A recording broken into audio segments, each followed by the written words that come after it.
Okay, OBS behaving right away, we're back on.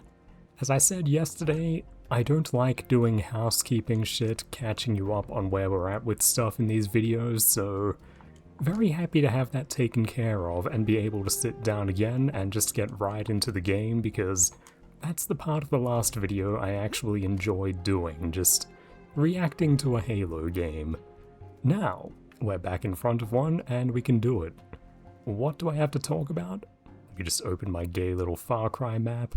What's cool is it's 3D. Details actually, can cover the thing because there's something above us right now, I believe. Whatever that is, all that wreckage and such. But anyway, yes, the last thing I had on my mind that I wanted to talk about was this Oni cache that opens here. There's kind of a callback in this to Marathon, that being that in Marathon it's not that hard to figure out that it's written into the thing. It's some of that ludonarrative harmony, whatever gay shit you want to call it, you know.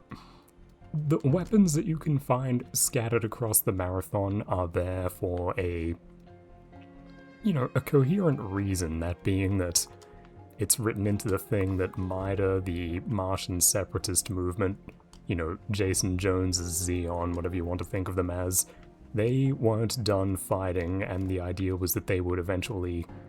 I don't remember exactly what it was, if they wanted to take over the Marathon or use the colony as a new base, but yeah, those are MIDA caches throughout the first Marathon game, which is how they rationalize and explain why you, rocket jump into obscure corners of the ship's internals, and you find, an assault rifle and a bunch of bullets there, that those are terrorists stay-behind caches that they've got for eventual future actions. And yeah, in Halo ODST you have specifically purpose-placed weapon caches, only this time they're hidden in urban spaces. I think a real one wouldn't be that big, but I guess that's the look they wanted to go for.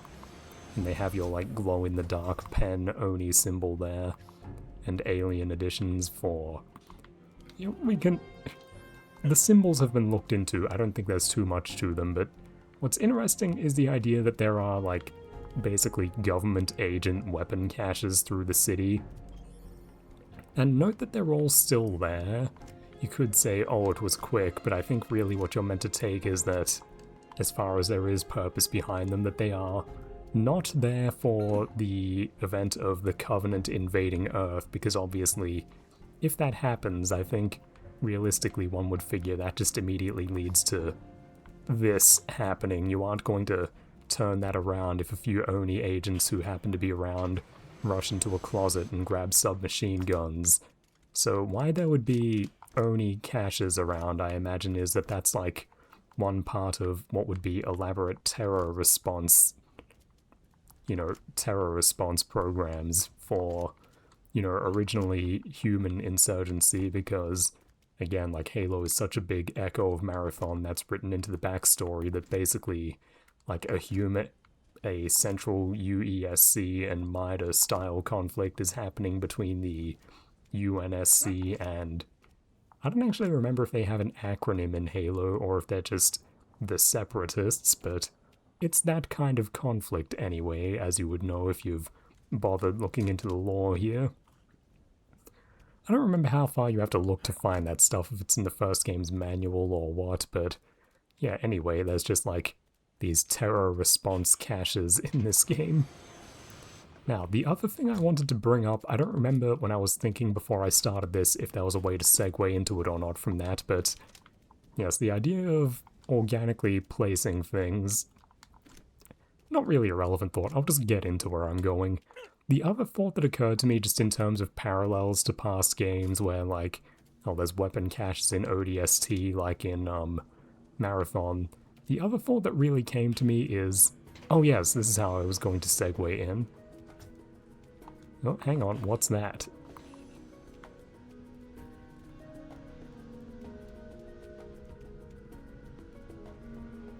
Is that going to drop people here because I'm loitering, or is that just a cool overhead pass? He's just on his way, what a cool guy, visiting for some ambience. But yes, what I was going to say, the thought that kind of the process, you can go through it with me again now because I've just found the thread again, is that, yes, they wouldn't put behind, like, these little stay-behind caches for agents on the ground to arm themselves against the Covenant because they would understand that, like, if a serious Covenant fleet capable of staging an invasion comes to Earth, they're going to annihilate everything. Sorry, I'm just listening to the Marty sounds. I don't remember this track.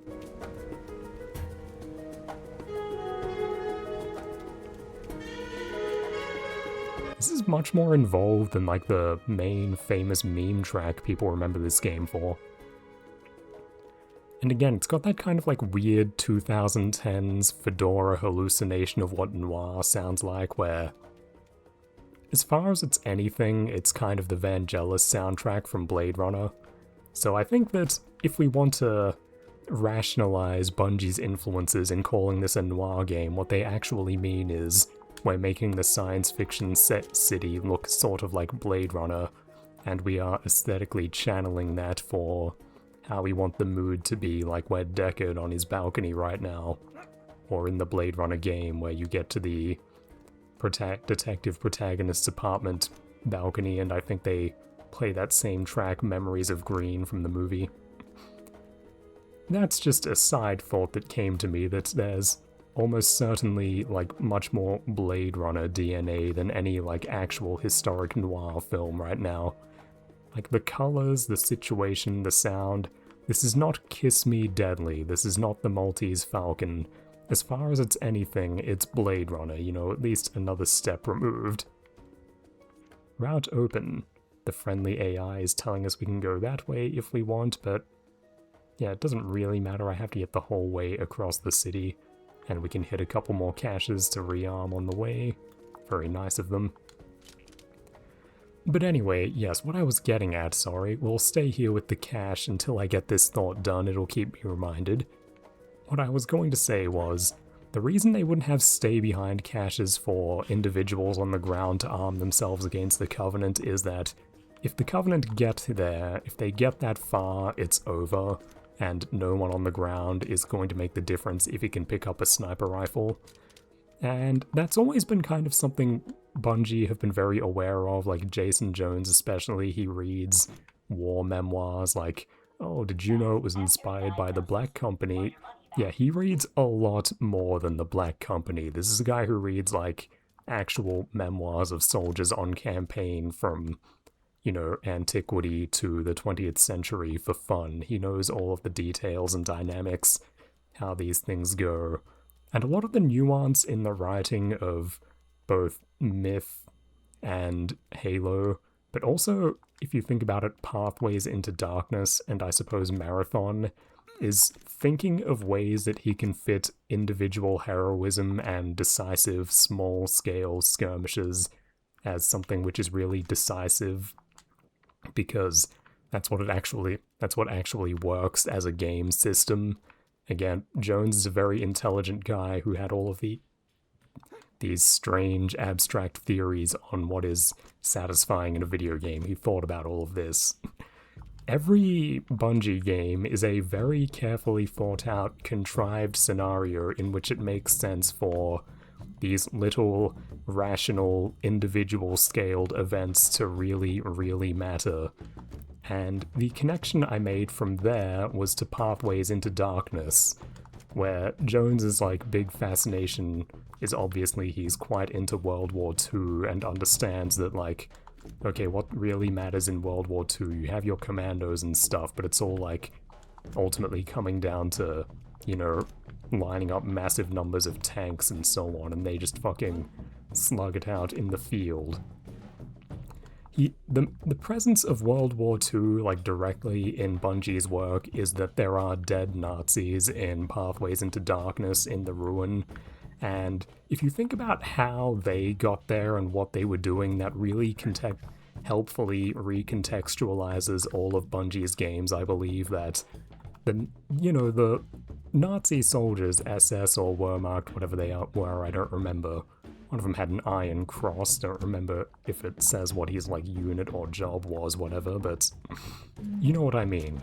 dead German military Third Reich men inside a pyramid in South America. My point there is, those guys were not fighting World War II. They were on, like, a side quest for a nation which was at war.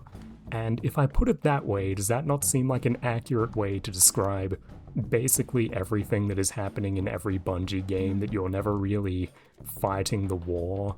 And I think that's because, again, Jones, intelligent guy, understands that, like, okay, what's actually fun and compelling?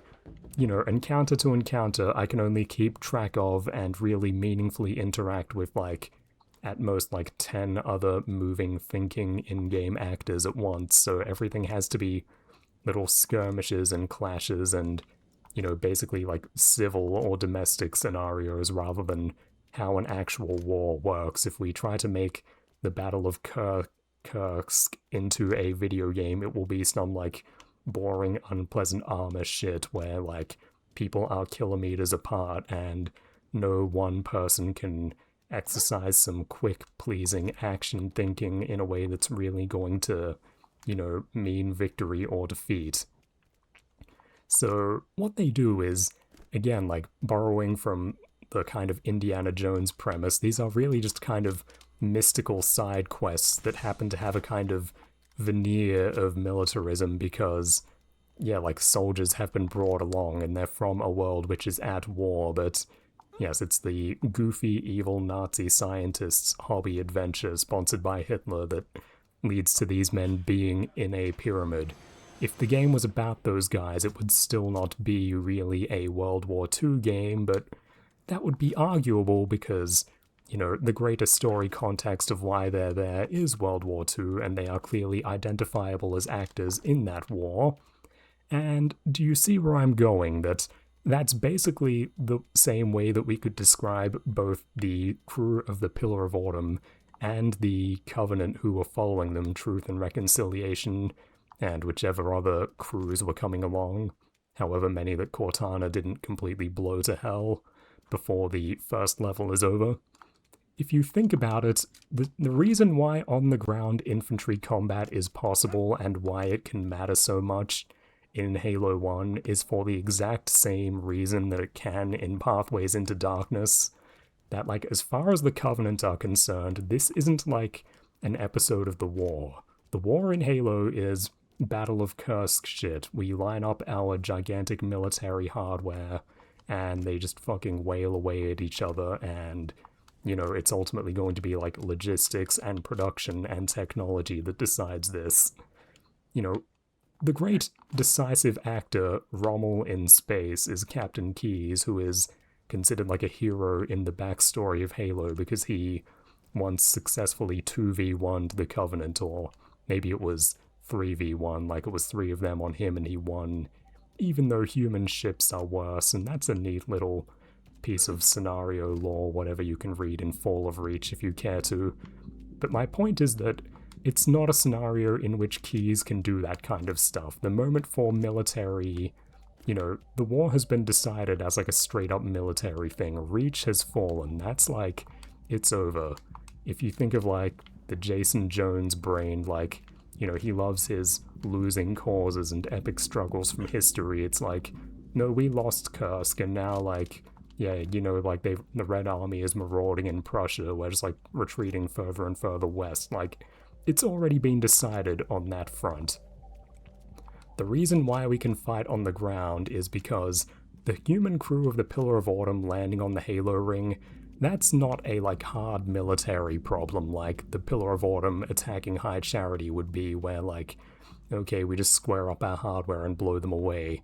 That's like if humans accidentally found the temple from Pathways into Darkness, like, okay, this is a like weird science and social problem and humans are just kind of in the way, in and amongst things, fucking things up, so we have to go and like root them out on the ground. This is not war, this is like a much finer and more subtle kind of scenario, which is contextualized by war, but I think we're very much meant to understand that even when we're at the point of like breaking out tanks and stuff and having like infantry landings on the beach, this is not actually true all-out war by the scale of Halo, and it's very much a quirk of fate that an Oni cache is actually equipping a soldier to fight enemy soldiers in the world of Halo ODST.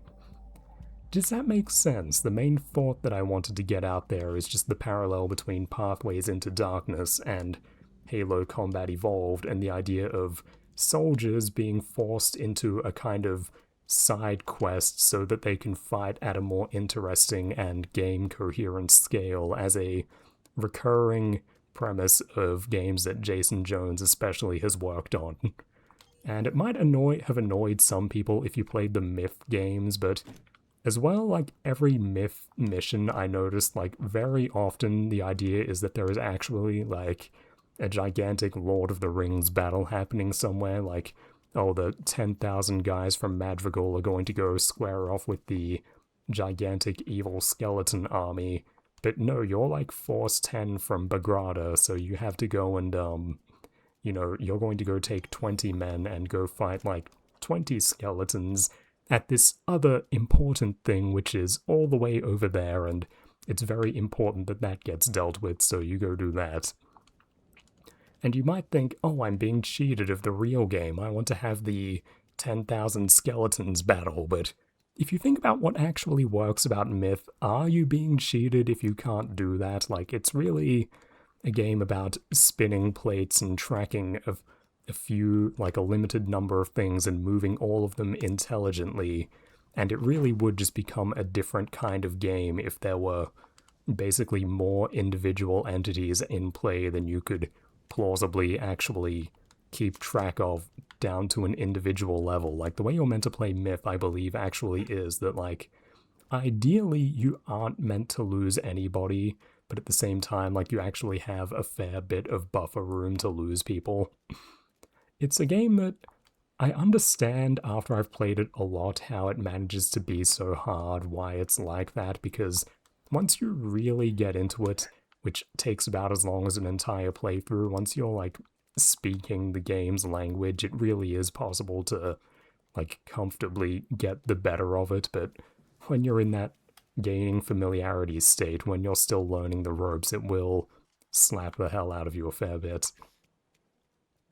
I can't tell if... yeah, he's awake. Let's try... I was being pointed at that other door. It had the big green "Way is open" sign. We'll go to that one. But yes, that's the big thought I wanted to get out, and it's vaguely related to what's in front of us in ODST, so we'll be thankful for that. But largely that was just a tangent. Maybe it should have come out as an essay or something, but that's the magic of this series. We just put me in front of video games and see what happens. Now, what are we dealing with? We have to get to the other side of the city, more or less, and I can hit a thing and bring up that pip. Oh, those are the Oni caches marked, I think. And then on my compass, there's the full thing, 750 meters away. And again, like, in terms of war scale, 750 meters is nothing, but, like, individual agent on the ground, which is really what we are, that's what this is. And again, people might have been thinking, oh, it's ODST, it's the Marine game, I wanted to either participate in, like, Call of Duty 1 British Special Forces missions, or go through, like, proper gigantic ground battles like Halo Wars from first person. And it's like, nah, but do you really? Like, these guys have been making Halo games for years. They thought about this pretty hard, and I think that, yeah, they concluded that what would work best is, like, mostly one ODST fighting, like, 6 Covenant at a time, because, again, like, the things you can keep in mind, that's where things stay coherent. Bigger games than this tend to become clusterfucks. This guy didn't make it. Remember Reach. Do you think he wrote that and then they shot him? We won't take his shotgun. But anyway, there's a crashed ghost we can't use. What was I saying? Yeah, I was going to say, a game I'd played recently, which was clearly in the kind of Halo competitor camp, one which is kind of in the V canon as actually quite good, and I tried to play it recently and didn't like it very much, and I've had a friend tell me much the same thing when he tried to play it again, was, sorry, what's it called? Star Wars Republic Commando, that's the game. And that's a game about several autonomous characters running around with you. Sorry, I'm getting jackal sniped. I have to think about the game for a moment. Yes, that's a game about being a member of a team of 4, and there are lots of like Call of Duty style endlessly respawning enemy moments. And in general, it's not a pleasant game if you try to play it back. It's basically got too much stuff going on that you can't really get the better of, where there's no like clean way to play. It's like I was saying on the Mond about the old Call of Duty campaigns where you just kind of have to face tank bullets until you can get to the next. There's another audio drama thing, but I think we won't bother with that just because it'll trip us up. But yes, the idea is that it really brought to my mind the elegance of Halo trying to play Republic Commando, because, you know, it's a decent movie game in that it's basically what a lot of nerds want. It's just war stuff set in Star Wars, those clone guys from the movies acting like soldiers, and a lot of people would find that exciting, but yes, all of Jason Jones's games are very much built consciously as games, in the sense that it's a system you can really get the better of and kind of beat by knowing it more intimately, playing it more elegantly. It's possible to like beat every level of Myth without losing a soldier if you basically just know the nuances of both the levels, how your soldiers behave, how the enemies behave, how they're scripted in each level, but also just general behaviors, aptitudes, capabilities. If you think of the game in that way, you can just completely dominate and master it, and Halo, you can't beat it without getting touched, but you can almost certainly beat them on Legendary without dying, or at least with basically minimal friction. You always have a good play that you can pull if you understand the game better, because, again, like, it's deceptively complex and well thought out, so much detail, like, you know, the way that grenades move slowly through the air, the way that most enemies are carrying very slow projectiles that you can actually trace, anticipate, and avoid as they move through the air. Oh, now we have to kill the poor Sfut.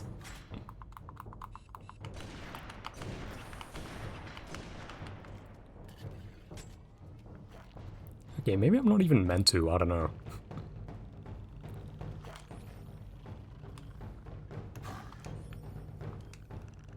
I'm actually curious, how are they going to interact with me?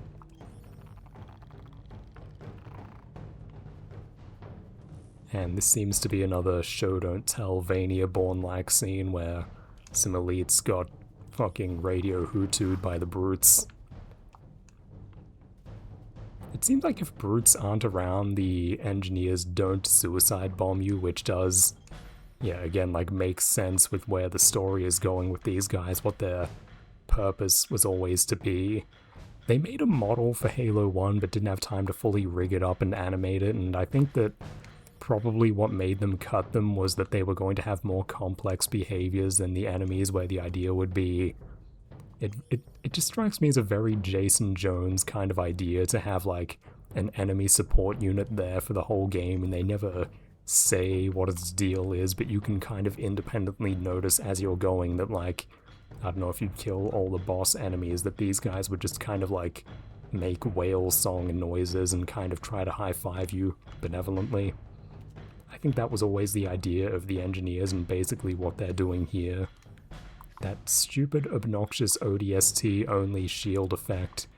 I get why they did it, because this game is set at night. They wanted to have another, like, standout color thing. Like, if I turn off ugly vision and just look around this scene, like, it's all about how things look against black darkness. That's what this game is about visually.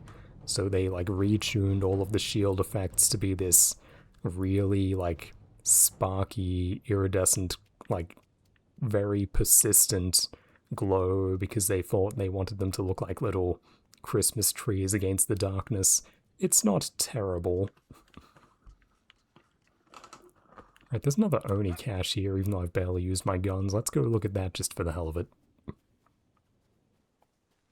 And is this a Covenant glow stick or a human one?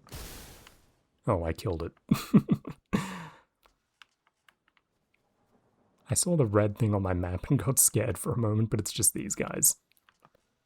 Oh wait, the Oni cache is there, so I can't get to it. Oh well. So we go that way and out. Yeah, I've got this, sort of. This way out. It's actually very dark here, I can't tell what's happening. Alright, so we want to keep going that way, we're almost there. I don't remember how long this game is, so I don't know, because I'm not having to do any more, hey, here's what I've been doing in the 2 months I was too depressed to upload kind of business. I can just keep reacting to the game, which is very energizing rather than tiring. The hardest part of doing a run of videos is starting. I always feel energized once I'm up here. And then I have to go and do the minute amount of editing I do, and I get depressed and tired again. I should think of a way to just put these things straight online. I don't know, maybe I'll start doing streams and just leaving the VODs up. I don't know how people would do this kind of thing. I guess that's really the trouble. No one else does specifically what I aspire to do with video games, so there's no one I can just copy to get the best model for this, is there? If you think there is, please feel free to suggest. If anyone has ideas on how to make this easier, I would be very appreciative. That would be good for all of us. Oh hey, that guy's dead. Let's go see what his story is. Mr. Hideous Halo 3 Brute Model, what happened to you? Oh, you're just here to justify fire grenade pickups. Thanks, friend. Yeah, these guys looked cool in Halo 2 because they were Bigfoot. Now they're just... I don't know, they're just like Fred Durst in a weird jumpsuit. I don't like them. They all have their new metal goatees I'm sure I've gone into in the Halo 3 series. They just look fucking dumb. If they were people, they'd be wearing, like, baggy jeans with chains. I don't know. Hey, this is a nice bright area. Is this the... Where the hell am I? Why is it so bright here? I don't remember if the idea is that as I get towards the end of the rookie sections, we start, like, the sun starts coming up. I think that's where we're going. I don't know if I hit like a world trigger where like the lighting is actually about to seriously change. Maybe I did. Okay, I might have to loop around 1 second unless this door is open. No, I guess we're going this way. But that's fine, we're not in a rush to say or do anything. We might even get some good prompting in a minute. I think I have to play as Alan Tudyk in a moment. You know, he's one of the characters in Firefly, but I don't remember who. Like, I know he's the guy who flies the ship, but I forget the name. My point is that I remember him better as Steve the Pirate from Dodgeball, which I think is probably the best retarded comedy from the 2000s of that whole, like, cohort. I don't know, if you remember all of those, you might disagree, but I think that... Like, I always found Anchorman kind of boring and seedy, like... No, Dodgeball is in many ways like far cruder, but I think it's just a much more entertaining movie. And like, I don't know, it feels mean-spirited, but in a way that doesn't bother me. Is this thing seriously gonna open? Like, where's that gonna lead? Oh, okay, if I move the map thing, I see. Well, I don't have to go that way, so that was stupid. Yeah, we just have to go like right here. Search for the beacon, and that gets us our next flashback. And I guess this is like the mandatory fight, because I actually need what's in this area surrounded by these guys. Oh my god, hold still, idiot. So yes, it's very easily set up. It's a lot like a lot of the myth levels, actually, where you just have like roaming enemies scattered across like a massive open space, and if you really think about the layout of the level, the scripting of the enemies, there's generally only like 1 or 2 fights they actually want you to have, and then there are like 5 potential fights that will just kind of fuck you over if you get into them. I always thought that was a fun way to build the game and give you that kind of like guerrilla operations sense in a way that's very, you know, still fun rather than being like a tedious and careful kind of stealth game frame where you're playing hide and seek. Instead, you just kind of like spot enemies from a distance and zip between them, and they're generally pretty generously scripted so that it's not too hard, but feels compelling to just kind of zip through the gaps in their attention.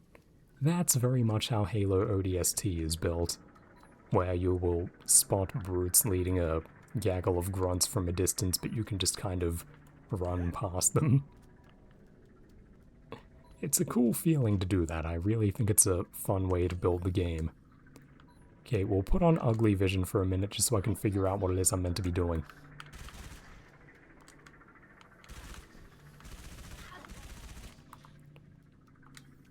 Again, just showing off how, like, the blood is not like this in Halo 3, I'm pretty sure. They did think, like, this game is not a, like, thoughtless, just level pack of Halo 3. They really did.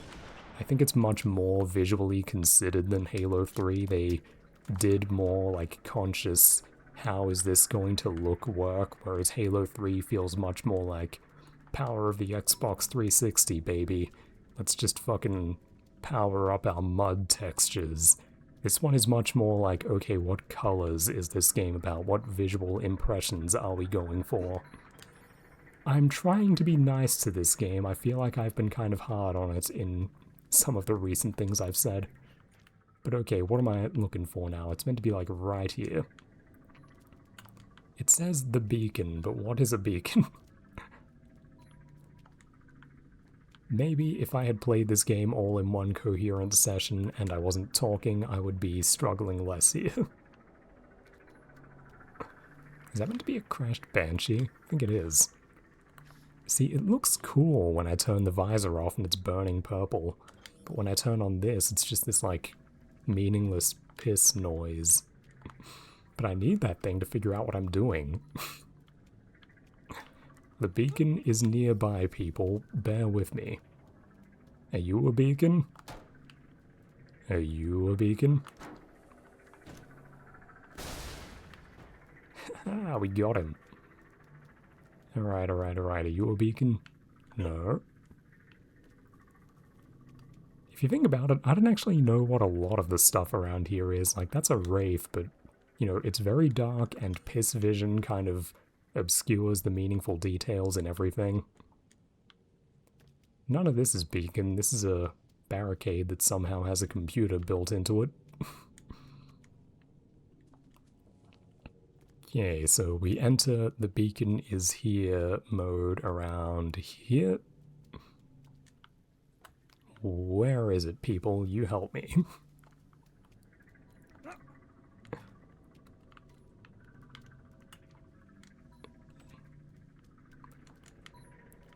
Is it inside? Is that where I'm meant to be going? I'm sure there is some cue that I haven't been noticing because I have been talking too much and distracting myself. Oh, it's probably just in here.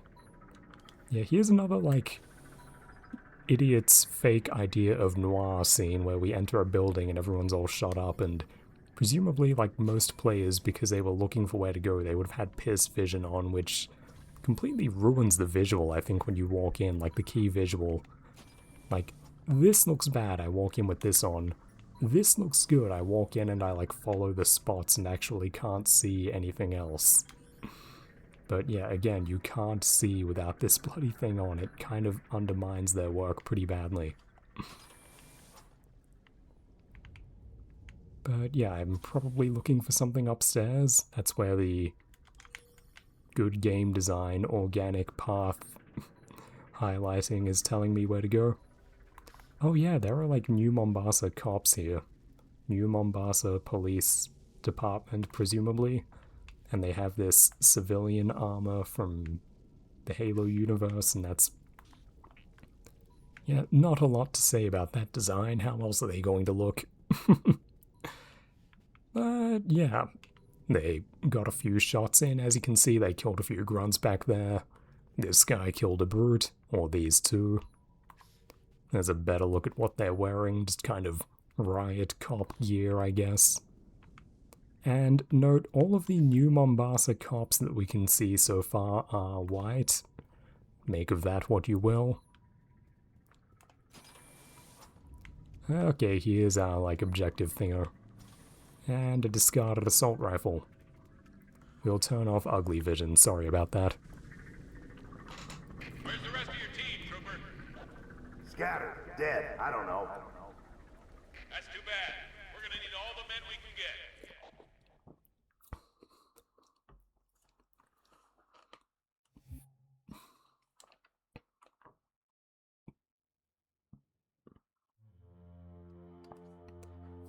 Okay, now we're playing as Mickey, and I think he's Alan Tudyk.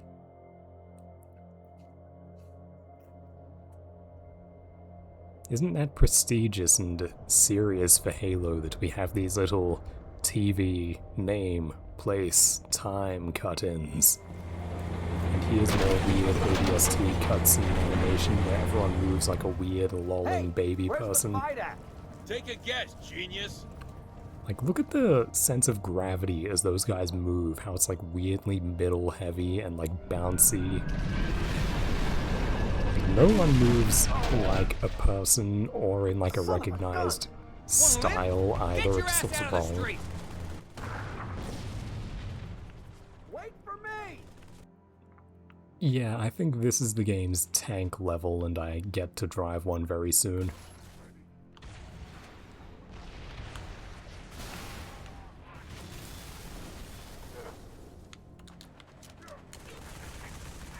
And yeah, again, we get a small encounter here, but again, even in the games that aren't led by Jason Jones, this is still like the size of a myth encounter in the sense that like I can coherently actually track the number of things that are going on in this scene.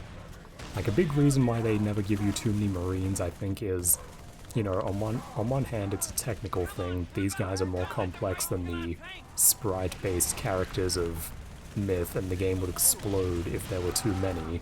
But also the idea is that, like in the first game, I'm sure they tuned it up and down before deciding eventually that yes, the number of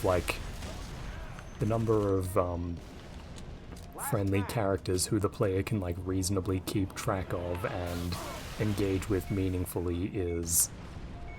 I think I was meant to get into the tank and just didn't, so I'll just let this guy kill me. Let me catch it. Yes, the idea, I'm sure, was that they like did the math, they ran it a few times, and they decided that like the optimal amount of guys you will have with you is 5, because you can kind of halfway play with 5 Marines and, you know, do stuff with them, think of them as an asset or variable in the scene. More than that, it just becomes like a Call of Duty campaign clusterfuck of like noise and holograms bouncing off each other, not doing anything. Give me the fucking drive prompt. There we go. My tank.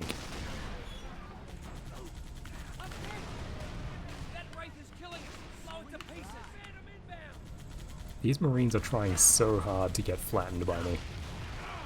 I was just saying that like the game doesn't like giving you too many Marines. Look how many are in this scene. This is kind of fucking nuts. This is definitely the most like involved that ODST gets. Because yeah, this is our tank battle where we scale up to make the tank feel relevant. But again, like Combat Evolved is really a game built so that like it never really makes sense to break out the war machines. You aren't, you know, we aren't properly at war at any point we observe in Halo. Oh, that was a new tank, that's what they wanted to get me to get into. Oh well, we'll just use this one. I've got a full stack of Marine buddies coming with. That's fun. Get 'em, boys. But yeah, if you really think about it, at no point in the Halo games are you really participating in, like, war. It's always some kind of, like, side quest that has happened to emerge during the war, or at most it's kind of like a weird impromptu commando operation, which is only really justified by the fact that so many like secondary concerns are flying around and coming together at once. Where am I getting grenades stuck on me from? That guy. But yes, like the reason that humanity can fight in Halo Combat Evolved, like on the ground, is because, again, you're in like a Pathways into Darkness scenario for the Covenant where like, yeah, this is a like weird social obligation thing where they have to, you know, deal with a bunch of delicate shit and you're in the way. They can't treat you like a pure military matter. You're just very much favored by circumstance, and that's what's happening now as well, that New Mombasa is important for greater Covenant social and war aims, so they can't just blow it up as they would very much like to.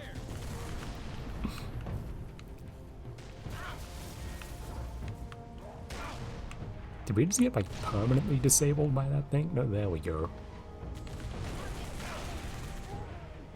Good job, Marines, you eventually got that guy. Where does this level go? Everyone pile on. We're pushing to the rally point. I spotted a whole column of hostile armor headed in that Where direction. is the rally point? Worry. This ODST we got, he's an artist with high I guess that those barricades are just going to lead me there. I don't know how much health tanks have in this game, but we're definitely taking a bit of a kicking.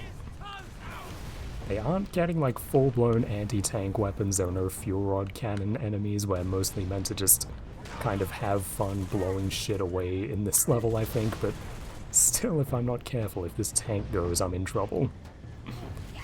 And it's in like, you're fucked up spewing fire mode, so I'm not doing great. Can you blow up phantoms in this game? I really don't remember.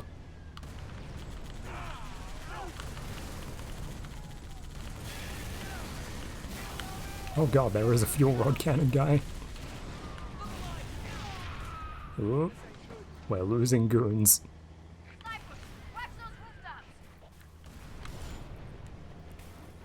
Yeah, again, just subtlety all over to keep a scene legible. Every Covenant weapon effectively has traces, which are for you to track them. You know, whenever you get shot by a sniper, green trail or purple trail from the rooftop, and the brute fuel rod cannon as well, like, again, you get traces, more or less, for every human weapon as well. Like, the assault rifle in the first game especially has the, like, yellow-brown tracer things flying through. Ghosts! They'll see me for sure. I gotta take the shot! How's that hold your fire? Concentrate on the range at the end of this. Ah, hell. Backblast clear. Let them have it.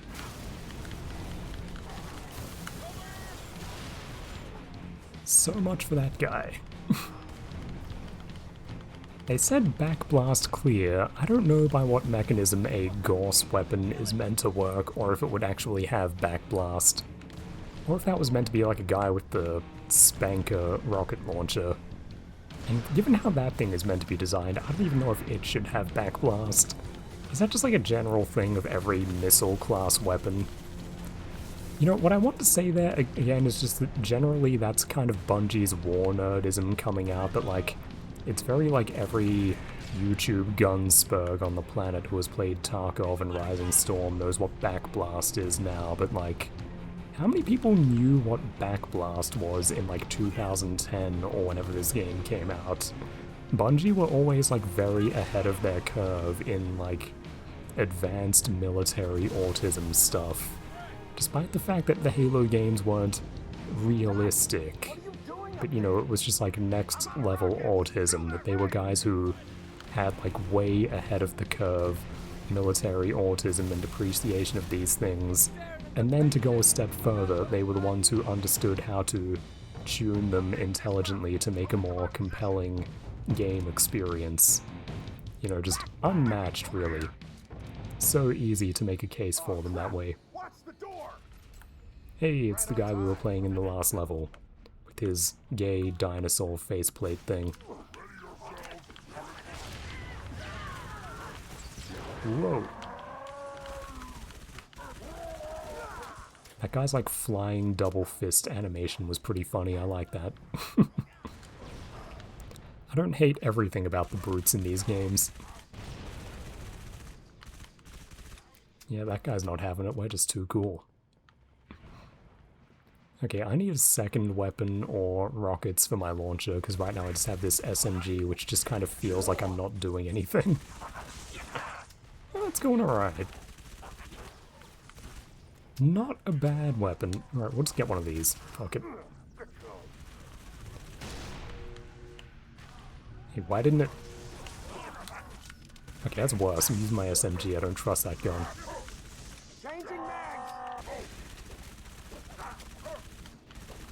Got him! Oh hey, Marines, I should move up and save them. Yeah, there's our, like, Call of Duty red in the face bullshit. How unpleasant. Okay, good, I need ammo and weapons.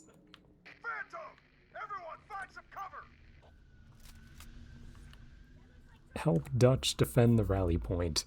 Oh man, our guy has like a fucked up face on the right. I don't know, maybe that's kind of just a realistic, not very attractive man, but I think he looks kind of like... I don't know, nobody renders right on the Xbox 360. In retrospect, everyone from this generation of games looks fucked up, in my opinion. We got any heavy weapons for that Wraith? Negative. I'll draw fire. You try and board it. Okay, I actually thought of, but didn't end up trying to board a vehicle in the last level because I thought that you actually can't in this game, but they just said, like, you try to board it and we're out of heavy weapons, that's by design. Look out, buddy. Apparently I have to just take out a Wraith by jumping on it even though I'm not a super soldier right now. I'm just an ODST, but I guess that, again, ahead of the curve, Bungie knew that to a certain kind of person, it's a very awesome fantasy that the regular soldiers are just that determined they can make it happen. And aesthetically, this game kinda has that going on. That you aren't the super soldier, but you kind of are. And I guess that it's a fantasy of, you know, when you're just a humble SS man, or ODST, you're just that awesome. You just jump on the tank and kill it with your hands, why not? And you know, if you actually read a bunch of like World War II shit, like yeah, a lot of guys who didn't have anti-tank weapons got thrown up against tanks and they had to make do.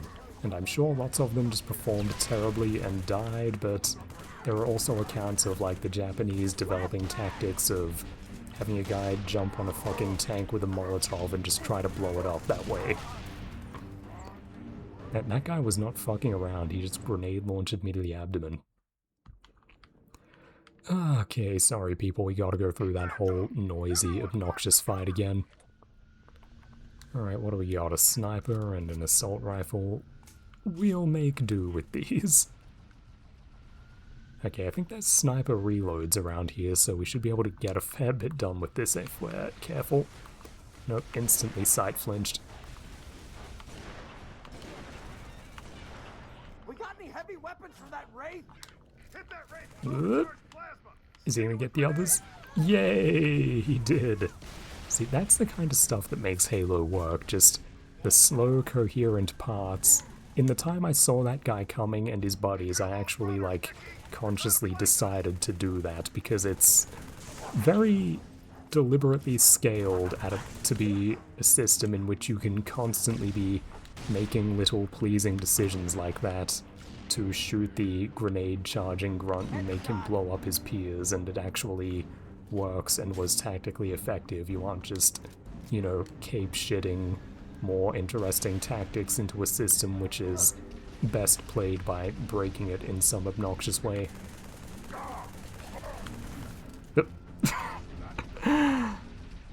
They said try to board it, but I guess they did say, like, I'll distract it. The idea was that I'm not meant to board the thing while it's just facing me down, getting ready to accelerate.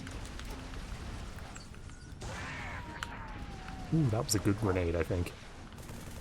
And I'm noticing, just playing this on normal, that my, like, buffer before my actual health starts going down is extremely generous. which is fine. I just got a achievement there. I don't know if you hear the Steam achievement sound in the recording. Pineapple Express was what it was called for killing 4 enemies with a single grenade. And yeah, there's a fucking Obama blast from the past for you. Who remembers that that was actually a movie around this time with Seth Rogen and James Franco? But yeah, Rogen betrayed Franco since that movie came out. Just a dark turn to that story. How sad that we can't go back to the dude weed culture of the 2010s. They've turned on each other. The world is not so naive and innocent as in the age of James Franco and Seth Rogen being friends and making fucking terrible movies like Pineapple Express together. It was a sweet, innocent age. Actually, not really. It was disgusting and stupid and really did have to die, so it's a very good thing if you didn't understand the reference Pineapple Express as invoking a movie. And if you have seen that movie, I suppose you can reminisce with me in the comments if you want to. But what is there to say? It's just another reminder that this came out in a very dumb moment. Which might make you feel better though, in the sense of, it makes what Bungie did more miraculous if you consider how fucking obscene the culture was. Thank God! Does one of you know how to use explosives? Your vote just got overruled. Oh. Oh yeah, that's right. We were outside Oni, and that's kind of a... We had a cool little lore tour kind of moment here. It's not wordy, but just the fact that you're in Oni headquarters is very cool. My brain kept trying to correct to ODST there.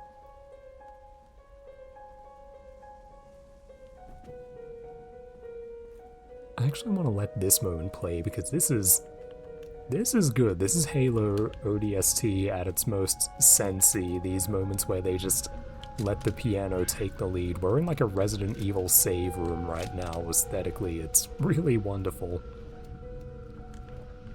This is like... This game, at its strongest points, it's like we're suddenly playing Halo Code Veronica. It's very awesome.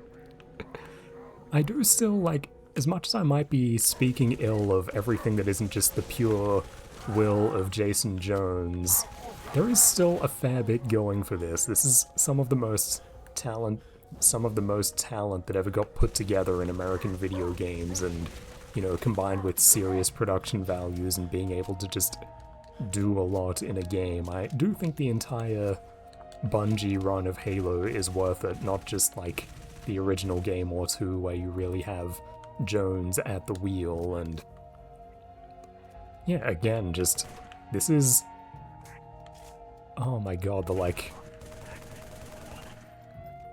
wailing, whistly noises that they incorporate into this track, they remind me of specifically the Resident Evil 4 save theme, which I believe was actually just lifted almost straight from an American concept album of like ambient music. What's it called? To Burble and Pine, or whatever it's called.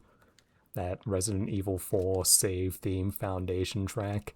Again, like, you don't have to be Japanese to be like a cool sense lord. A lot of Americans did understand this kind of thing in the 2000s, and yeah, for that like one moment of ODST there before I started talking, play it yourself if you don't want me here getting in the way. I do recommend that again. But yeah, just like in that moment there, you can see like the sense lord in Marty O'Donnell coming out for a moment. That's not entirely what Marty is, of course, the man himself. Like, his pure will not give you the, like, Final Fantasy, Resident Evil, Halo. If he were in charge, it would probably be, like, pure, undistilled lobe, but we love Marty anyway. I think that he is someone who should best be integrated into the greater team effort, but that is not to speak ill of him at all. Most of us probably work better playing off of the strengths of others and having our weaknesses corrected, and so on. Now, can I get to a cache? I would like weapons. general thing across all of the Halo games is that I don't like using Covenant weapons that much. I just think it feels cool to be using the UNSC stuff. It feels... I like how that lines up aesthetically.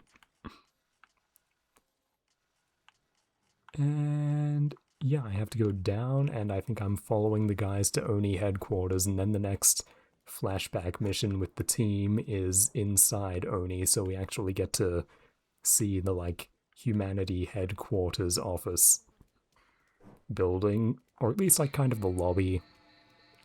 And it's kind of some Obama-maxed Deus Ex Human Revolution core interiors, but it's not that bad.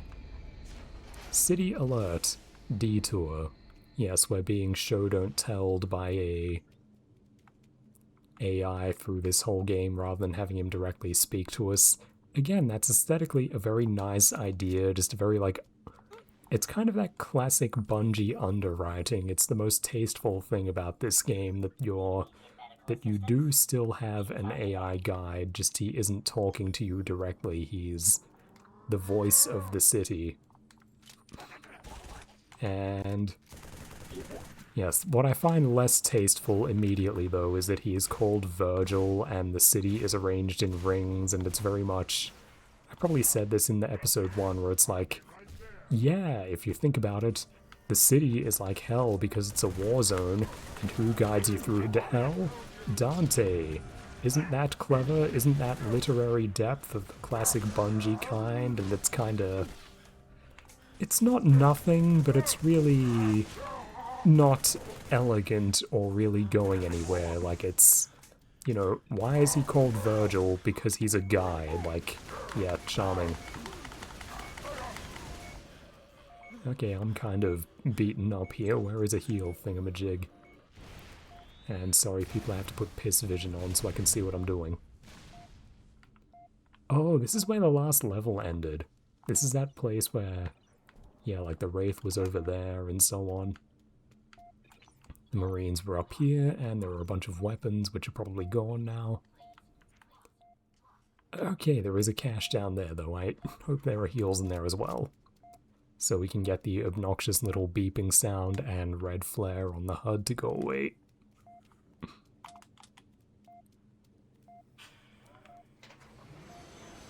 There's the camera that recognizes you and lets you in.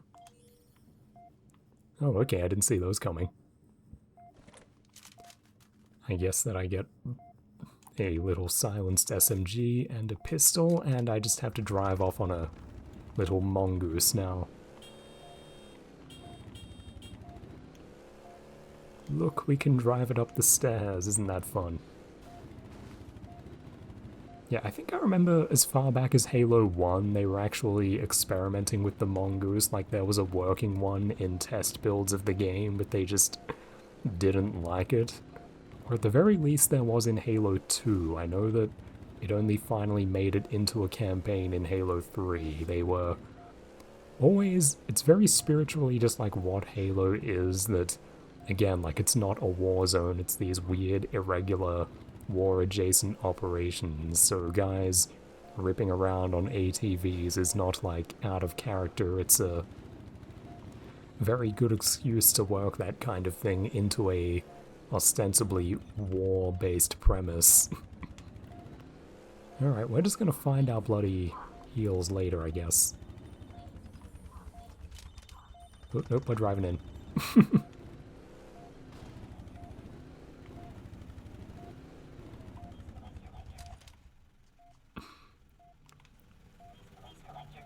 Oh, okay, the reason we can go in is to get more audio novel, but audio drama. But again, I just don't want to subject you guys to that because I just have to kind of awkwardly sit here while we listen to a middle installment of a story. Again, like the audio drama thing though isn't necessarily bad, and it might interest you to go look that up yourself and just see how it goes. Let's see. Okay, time to kill things. Yeah, I'm actually a bit messed up. I need that heal. Get my Call of Duty red filter to go away.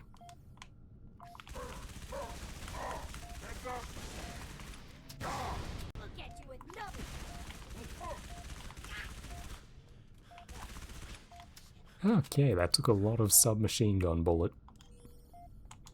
What else have I got? Oh, this thing. Yeah, I don't know if it's useful, but it is just kind of cool to have the, like, Halo universe cool operator USP. Oh, and there's the Oni building, which is a giant cube, and it's on fire. The aliens got the Barack Hussein Obama AIDS Memorial Library. Only blood will pay for this. Okay, what's the next scene trigger prompt? Is it something over here? Ooh, a heal, I need those, yes.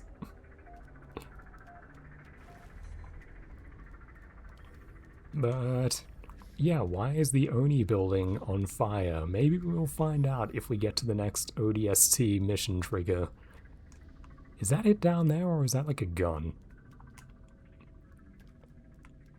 Oh, we'll take a gun, why not? The assault rifle is just fundamentally cool. Even if they nerfed it after the first game, it's not a 60-round monster bullet hose, it's more slow and chugging in its fire. I really do love the first game's assault rifle, how it's just this, like, sheer slab of grey death, presumably, like, linked to the computers, either in the eyepiece of a soldier or, like, the Master Chief's helmet. You are just, it's just built to be hip-fired, just optimal amount of firepower all at once. Very cool way to make a fictional gun. Yeah, I was very lost there. I don't remember what the mission triggers are in this game. Oh wait, I think I'm looking for... yeah, it's the detonator they used. So, sorry people, I have to go get my bits again though. But I actually did... like, specifically, I can remember what the cutscene thing is now. Like, the rookie picks that thing up and, like, twirls it by its handle, and then you get the next mission start. We'll see if that's right, but I'm pretty sure that's what happens here. It's actually something specific I can remember from this now. And actually not because I remember playing it, but because I remember that being like a key promotional image or something, like in a magazine article I read about this game, I think. They had like a shot of him like picking this thing up and twirling it. Let me see though. Shit, where is it? There it is. Yeah, here we go, see? Yeah, like it rotates in his hand. Stand by to adjust the objective. On my mark. Yeah, that's it. We're way off course. We're heading exactly where I need to go. And yeah, again, like we're losing the war right now, so we have to like burn our paperwork and shit because the enemy is closing in. Now we're Dutch again. 2 hours after drop. Yeah, the rookie was unconscious for like 6 hours. He has brain Hurry up. damage. You want to do this? Be my guest. But this ain't a job you want to rush. Yeah, there's your Signal's good. Joss Whedon writing. Arm the Yeah. other detonators and pull back to me. Come on, tough guy. We gotta blow this bridge. Okay, I believe we're the orange Ninja Turtle this time. That's a cool mission intro though. Where you go first person and we're running down the bridge getting chased. Forget about him. We got explosives to set. Follow me. Arm the charger. Yes, they make us play as the guy who's not the bomb person, as we have to, arm the charges. You'd think this would be his job, but no, it's me. That's the last one. I like that you can see they're just spammed all over them. Bridge is set to blow. Run, Mickey! Lock the keypad. Please respect public property. If you don't let us trigger those charges, in about 5 minutes, your data center is going to be crawling with Covenant. Watchtower, Dutch, get up there and pull the trigger. Oh, okay, I have to get up here. About damn time. Do it, Trooper. Bridge toll accepted. Have a pleasant trip. Run, Marine on the bridge! I don't think he made it.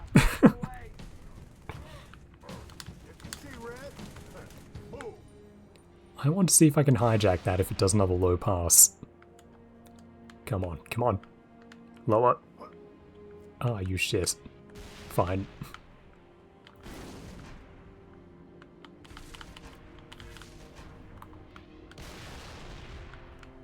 Man, Covenant landing on the other side of the wall. Come on, Dutch. Am I hitting this thing with the Gauss turret? I am, that's cool. I always thought the Gauss weapons were a really cool thing that only entered Halo 2 onwards. I think that SPV3, if you ever played that mod, the like weird autistic pre-Master Chief Collection Maximalist Halo Combat Evolved campaign mod, put Gauss weapons into Halo 1. Oh no, they killed the cop because I wasn't paying attention. Yeah, this whole level is kind of a defense level as far as Halo can facilitate that. You're just kind of running around, clearing positions, doing an important thing in each spot, and often getting attacked. This thing is probably overkill. I was probably meant to use it on Banshees and stuff, but whatever, I'll just use it so I can get rid of the slot. Okay, that's cool. I missed that brute, but it's so powerful that just like grazing him rips his armor off. That's a cool effect.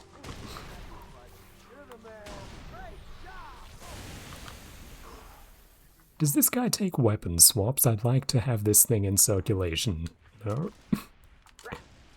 But yeah, SPV3, one of its many weird autistic things they figured out with custom scripting for that is that they put Gauss hogs into Halo 1, which is pretty fun. Here's our new defensive position. What are we doing? Ooh, I can give that gun to someone. The laser. Don't fuck this up. Again, I just want to point out that the faces of the Marines are not fun after they started sculpting them in 3D. The beloved Marines that everyone remembers were the weird, mass-produced, high-detail stamped faces with the, toy soldier-like repetition where you have, like, your 3 presets of guy and you have, like, 5 of each for over the course of a mission. Very fun. Okay, maybe I should have held on to that laser, but oh well. Where is Laser Marine? There she goes. Yeah, she's got this. Oh my god, there's so many over there. Get the Marine and Cop army.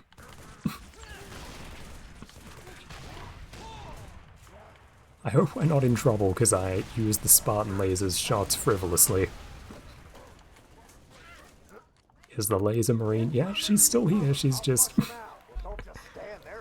This is kind of like, say, like the library defense mission in Myth, where you're just in like an elevated stair, and it's got that kind of like sandstone coloring to the level as well. Just, again, things get a bit chaotic in the Halo engine and the first-person perspective when you're trying to track more than like 5 allies at once. Like, I have so many Marines around me that I really can't tell what the fuck is going on. Like, there were just whole groups of Marines I couldn't really keep track of. I don't know if they're alive or dead. Which I guess is interesting in its own way, that Halo can facilitate and mostly that and mostly doesn't, so it's really kind of a remarkable situation and an exception rather than the rule. Like, every Call of Duty fight is like this, but it's really something different when in Halo you're in like a falling apart clusterfuck where there are like guys running around and dying everywhere. Inside the building, now. I'm just saying, I don't totally hate this scene, even though it's not coherent, because you are, like, as you just saw there, we are meant to lose that fight. We get pushed back and have to go inside. It's meant to be more than you can reasonably deal with. Yeah, what gives? I thought we were supposed to protect this building. We'll leave that there. Wait, no, better idea. Enemy access to all classified data housed in this facility. You don't like it? Jump your butts back into orbit. Only thing I don't like is that our butts are currently inside this facility. They're cutting through the door. Okay, what I like here... Down, people. Find some cover. What I like here is that the stacker archetype persists outside of the Marines and the crew of the Pillar of Autumn. That, like, you know, these are the cops from New Mombasa, or like the security for Oni, and still they have a guy in the cap who is the exact same voice actor and characterization as Sergeant Stacker. That's the good kind of like Marine presence where it's like, yes, there is just an eternal archetype in the world of Halo, and even across organizations, you run into this guy in a hat who acts like that. Like, that is so charming, it just makes me wish that, like, we should just still be seeing, like, the Scarface Marine from Halo 1 as well. Like, they're willing to give us Stacker, just go further. And, yeah, the sculpted faces, they don't really feel realistic in retrospect, they just kind of annihilated the charm and appreciability of all the different humanoid faces in Halo. I think he killed his buddy. Still though, he's firing a lot more determinedly than the woman outside, so he's fine, he can keep that. I hope he doesn't kill me, but he might.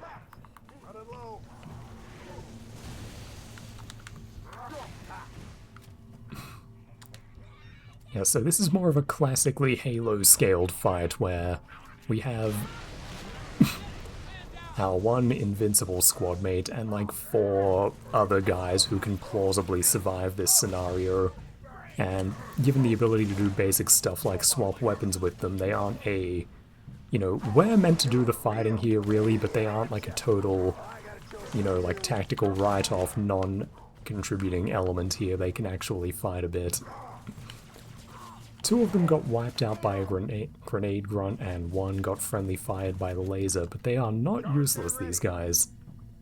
Wait a minute, what else am I gonna owe you, Trooper? Yes, and not Stacker can have my laser, why not? Yeah, he doesn't look terrible, but he looks very much like a shitty, forgotten Obama game NPC with his, like, 2008 cool gold sunglasses and just like clean-shaven, hardcore, like soldier in Afghanistan look. He looks like a character you would expect to see in like the movie Terminator Salvation, or like something I was quote tweeting videos of from Xbox nostalgia accounts because I found it so funny looking. The Turok Evolution game for the Xbox 360. Who has fond memories of Turok Evolution? That's what the like New Mombasa Police Department look like to me. The way they have like the way they have the like super gold reflective visors and glasses, it's that kind of aesthetic styling, I think. That notion of cool, which is very past its prime now. That's the character that really emerges. They have no individual character because they're so kind of generically humanoid sculpted, unfortunately, as I keep saying.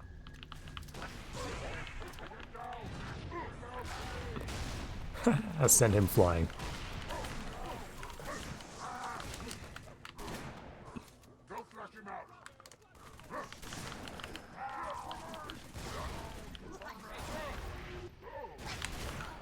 Got it!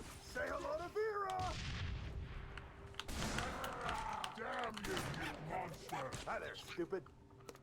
Is that a line left over from Halo 3, or did they just have the brutes in Halo ODST call your regular soldier guy in a motorcycle helmet a monster? Makes me wonder. They could plausibly have done either. And again, it's very hard to tell because all of the games, like 2 and especially 3 onwards, have 6 million fucking possible incidental lines of dialogue for every character. So you can't really get an impression of the full dimensions of a character in the same way you can if they have a limited and repetitive pool of dialogue. Again, I'm just really going to bat for mundane video game NPCs in this series. I think that, like, no, repeating a lot of lines, repeating the face, having, like, very clear dimensions to your characterization and, you know, clearly defining the limits of a whole organization or force by having them be a limited spread of actors with a limited spread of possible expressions. That's compelling. It's something I associate with a lot of very cool games. Everyone on the elevator. I put enough charges in this shaft to blow this building twice. All right, that's it. Transfer the detonation code. Stacker, get in! If anyone's taking this place out, it's gonna be me. Okay, I can't remember if that's the end of this level or not, but yeah, goodbye Oni headquarters with your big kind of Deus Ex Human Revolution scale and shiny gold interiors and fixation on having lots of glass and natural light come in. Oh, they're waiting on me to hit the button, of course. Was that fun, Stacker? Let's get this show on the road. Yeah. You looking at me, Trooper? They don't look great when you tune up the value and can really make out the dimensions of their faces. It's just kind of there. Alright, do we fight at the roof or do we get attacked by drones or some shit here? I don't remember. Underground tunnels There they are. filled with the damn things. Finally, a good reason to blow this building up.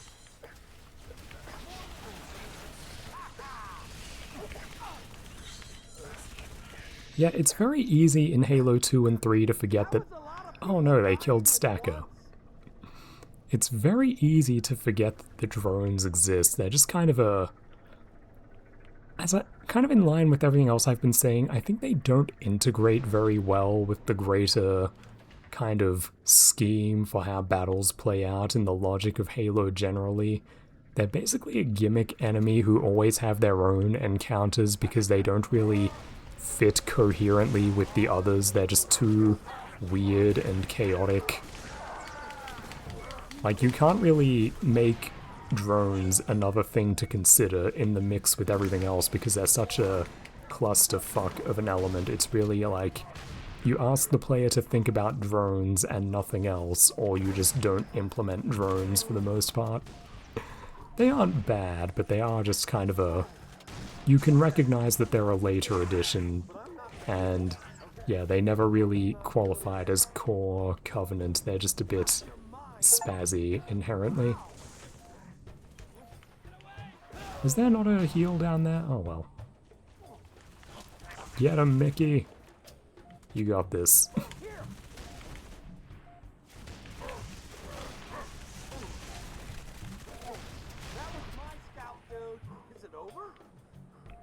Did we lose all of our security guys? Looks like it, but... That's the way. Look at this, isn't this a fun detail? Police Pelican. Look, they went to the trouble of, like, painting its sides like, okay, what does a police force Pelican look like? Yeah, it's got the black and white on it like an American police car. Very fun. And it's got the giant Gatling 50 cal thing on the back. Gunnery Sergeant Buck? Sure do. Patching him through. Glad you boys are safe and sound. Likewise, Gunny. You need a pickup? As long as you're offering. We're in the police HQ. Can you take us there? Affirmative. All right. You up top. What? And there it goes. The Obama library is no more. Turning out so bad after all.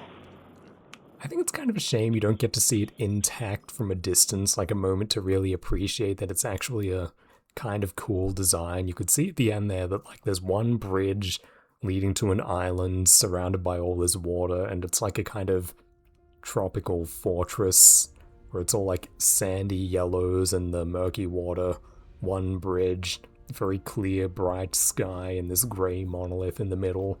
It's kind of a neat visual that they never really exploit because that last level is so fast, and now here we see it after they've dealt with it. But like, you see, it's hard to even appreciate in the last level that like, look, high walls around the greater thing and then water all there, bridge that leads up to it. It's very much a fort with a moat, kind of something out of myth, but in the future.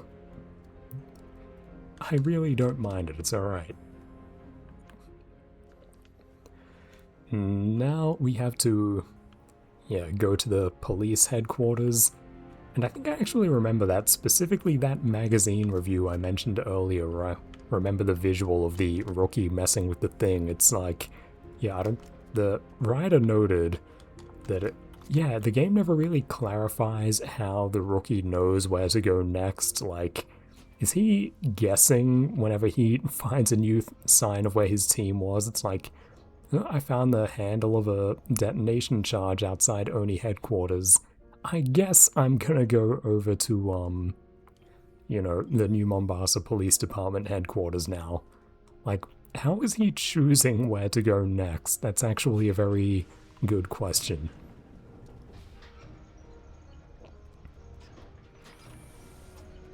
They're dropping off goons, but I might be able to get around them. Sorry though, people, I may have to turn on piss vision. Ugh.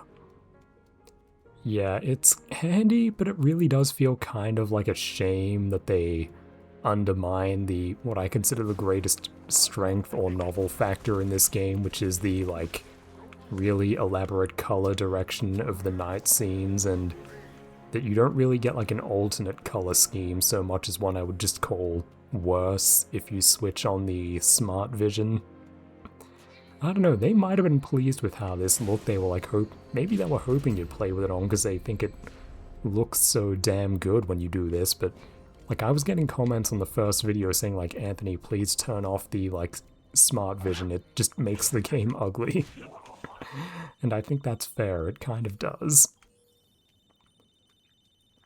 I'll need a bit to actually navigate around to a bare minimum level, but yes, we can turn it off mostly. Now, I got out that way, which puts me a bit further away. I gotta get up there. Okay, let's just go up this road.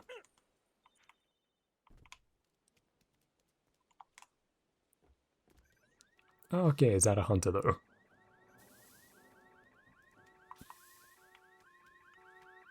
Okay, this can actually be a decent test of our stealth though. If I just try to cross the road without engaging these guys, can I? Let's see how stealthy the ODST rookie is.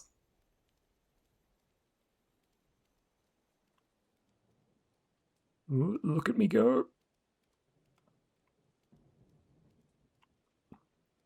Hey, it's working. Open world stealth gameplay. Crouch through the ferns and take down the... Oh no, they found me. Oh, but I'm too quick. Yeah, you can actually run past a lot of stuff in this game. But it does help to be lucky. Oh no, what have I done? I might have cornered myself, actually.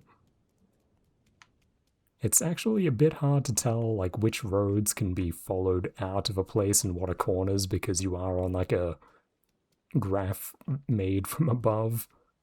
Not a graph, like a 3D model of the city, and there are a lot of, like, overhangs and under pathways.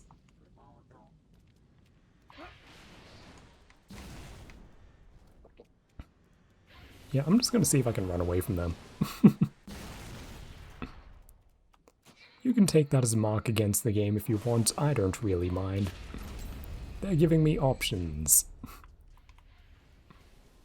Yes, it obviously would have been better if I left through that way.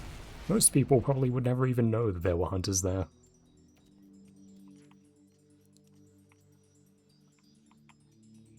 The music just now is getting a very, like, marathonish kind of edge there. I just thought with the, like, deeper, moody synths that kind of came in over the top, that's kind of an Alex Seropian sound.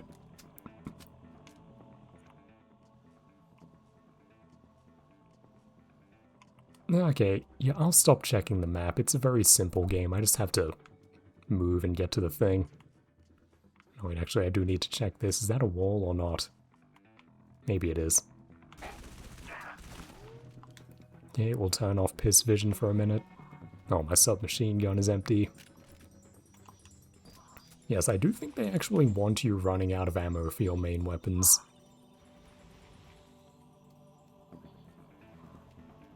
So the idea is that you're meant to alternate between, like, getting human weapons at the butt-only caches and, yeah, having to scavenge Covenant stuff, which might be awkward. A lot of the more desirable weapons, like beam rifles, you won't get too many of them.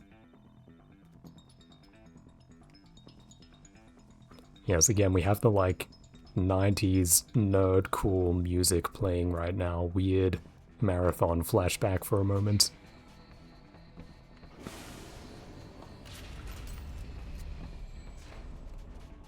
Where am I? Okay, we're practically there. 200 meters north.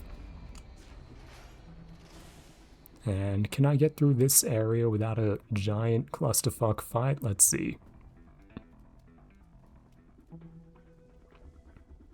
Oh, not bad so far.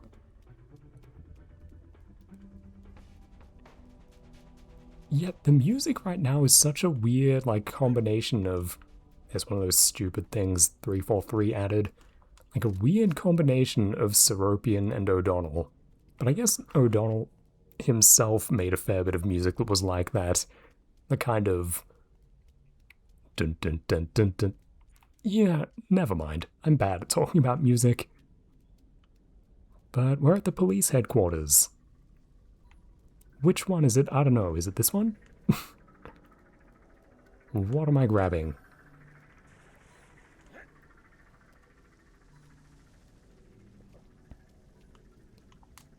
I remember the last one was the, like, handle of the thing. Oh yeah, I remember this one. Now it's the broken sniper rifle.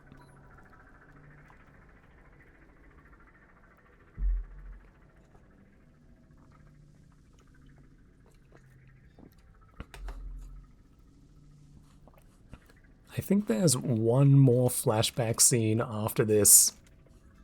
So this one and one more flashback to the squad scene, and then we're in kind of the last sequence. So this game isn't that long.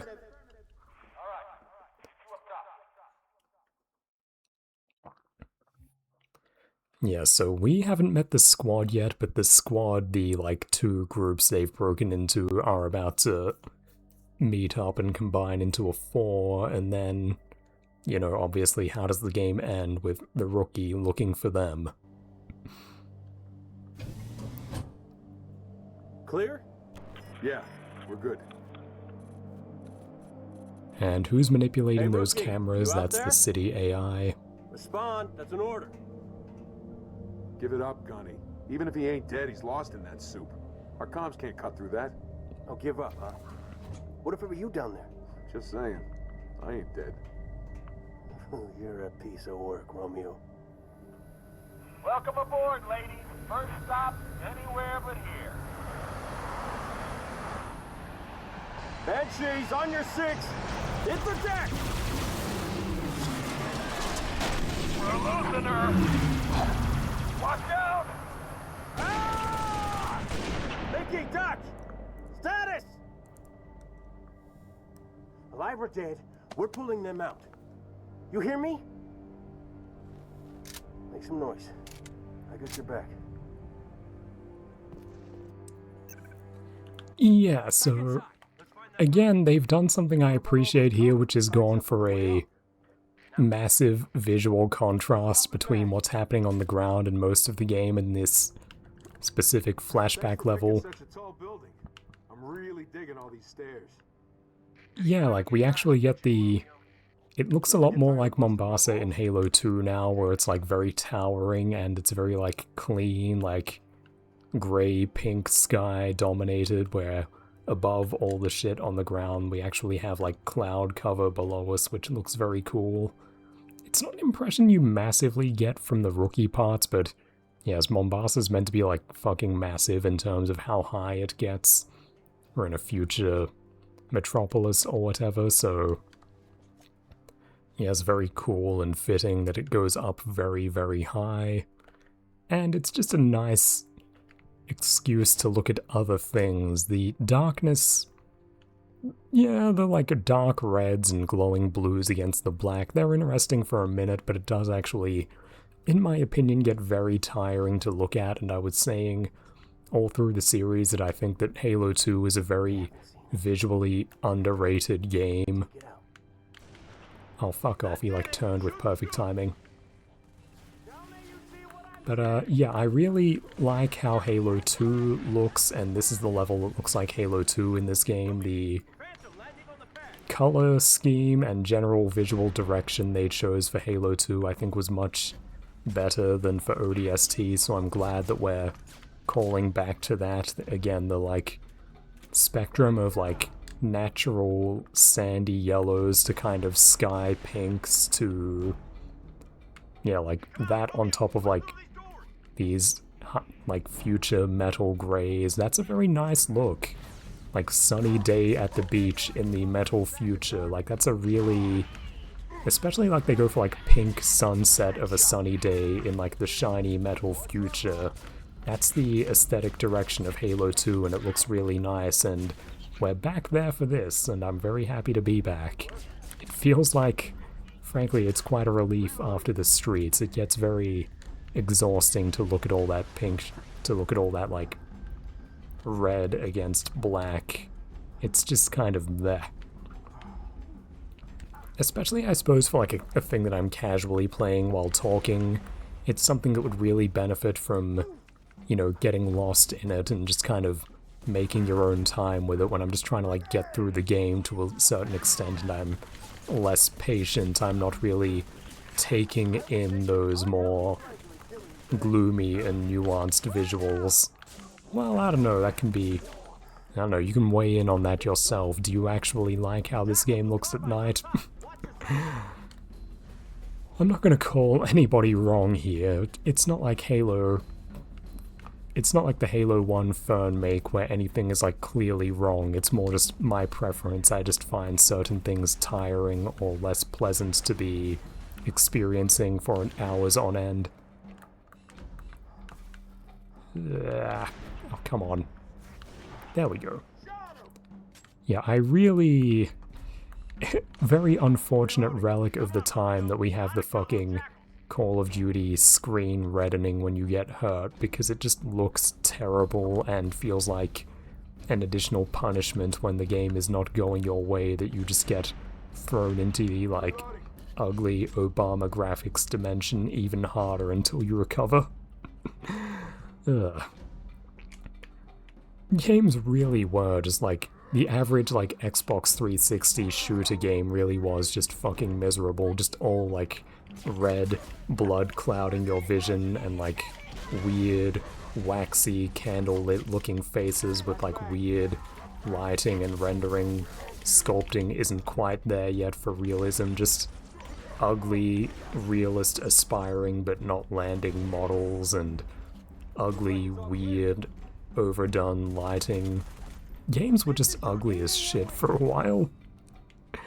This is the game that in many ways looks most like a game of its generation.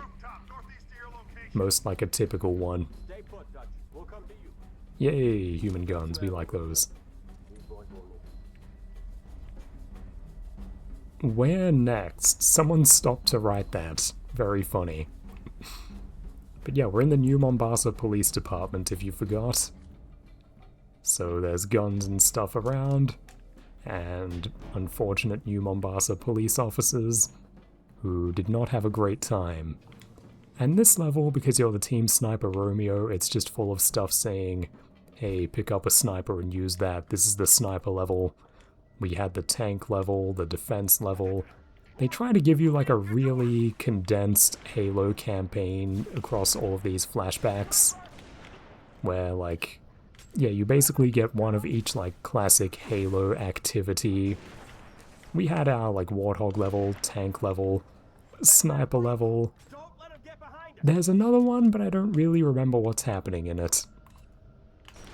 But yeah, like, isn't that great that we just have like the clouds and the pink backdrop? This level really is a fucking breath of fresh air compared to where we just were. There's even like a...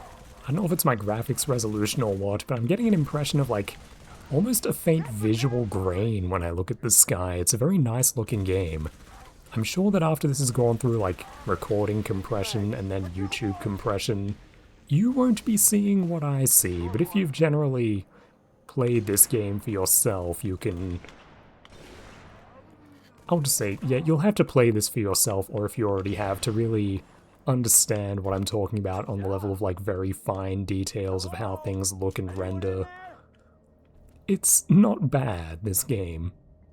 Especially when we're outside. This is more, in general, what I think video games can render better, especially what Bungie's tech and sensibilities seem to do well. This is nice. This is where I would like to play more video game. But as well, the fact we were in the underground, scary darkness dimension, I guess, is what has made this feel like such a notable sequence that we have broken through above the clouds after all that time spent in the dark. Buck, are you waiting on something? Never mind, let's go. I think those are just scenery, by the way. I don't even think I see a brute's feet sticking out. More submachine gun. Any sniper rounds? I've used a lot of those. There's Buck. Yeah, you go fight. You're invincible. Let's actually watch him and see how much agency they give to their invincible accompanying allies. Probably not that much, but he did throw a grenade. That's not bad. I'll get that one. Go Buck. Oh, I need sniper rounds. Yeah, it looks like he's just gonna hang back and kind of throw a few shots at the grunts. Yeah, you can see him really getting determined to do the mantling animation over and over again. I don't like that. I think it's basically too elaborate for what is meant to be. Even if he's a named character, he's still meant to be a Marine in the logic of Halo. He is your human assistant, helper, accompaniment. And I just think those guys are more charming and legible to have around if they are basically bound to a much simpler pool of possible actions. I like those guys as like very bound to convention, very much like playing a role both mechanically and aesthetically. I like the idea of a Marine being a really, really specific thing, like, you know, he has a extremely simple pool of like very fundamental movements and actions. That's all what I've said before. Do you understand how like having him like do some weird mo-capped or like super customized little like clamber up and over an obstacle animation really kind of undermines that sense of him being like a warm prop who just goes through like a set of very classic motions to bring the world of a video game to life? There's a limit where over which, unless you're aspiring for like a full-blown realism or just to give me a kind of tech shock, I do think that aesthetically it just hurts to do more past a certain point. And broadly for like graphics and generally doing everything in fiction, I think it's just better to do less. You gotta be kidding me. What, you afraid of heights? Get going. Whee! Come on, Romeo. Follow me. Classic video game stuff. We're almost doing like Jedi Knight Dark Forces 2 here. Look, it's not a bridge, but we're using it as a bridge. I problem solved my way across. I'm such a genius for figuring out you go through the vent in Half-Life. Oh hey, the cop survived too. Look at him go.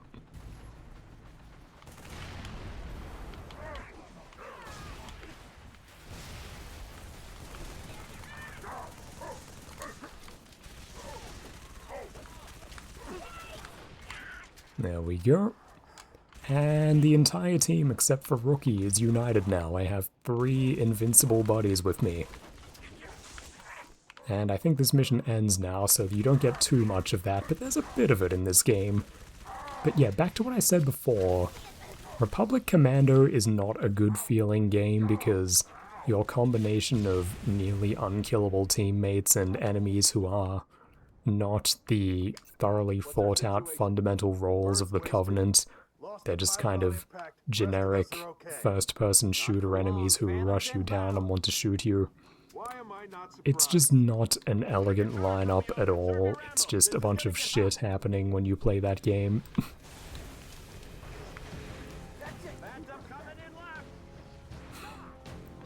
Yeah, it's really just... Sorry, to bring it back to what I was getting at, is if there was a point to that, it's really not a great feeling to play a first-person shooter with invincible teammates. They just kind of fuck with the recipe of... Good job, Dutch. they just kind of fuck with the mechanical recipe of like tracking and spinning plates and having however many like legible, predictable parts in motion at once, because these guys are both capable of doing a bit too much for my liking, and the fact that they don't die means they have to always be here, which means that, I don't know, they just kind of necessarily simplify every scene with their presence. There is just a kind of like dumb thing with me that draws enemy fire and throws in perfunctory supporting fire at the same time as well. Like, this sequence isn't really like something out of myth where I'm really thinking about how to survive, because I have like 4 allies with me on turrets who are powerful as fuck and can just kind of do whatever. But not that that's really a problem, because this really is like the ODST team sequence, and they wanted to have a few of those where like all of the guys with their cool black motorcycle helmets just get together at once and blow away a shitload of Covenant. Nothing wrong with that. And again, we're still in scenery that I like. I like being on the skyscraper tops above the clouds with the nice pink and grey above us. In general, this is still within the realm of tasteful. This is a pretty solid contribution to Halo relative to, you know, what would come later.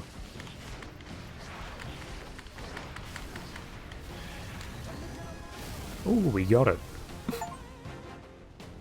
Yeah, that's space-age technology that Bungie figured out back in the day. How to blow up the Phantoms could not be replicated in Halo Infinite. I wonder if they will have blowing up troop transports in the Halo Combat Evolved remake. The fact that they didn't do it in the original game is probably... I'm sure they're happy that if they can't figure it out, they have that excuse. But if they can figure it out, it's something they could call progress or innovation. If they want something they can use for that purpose.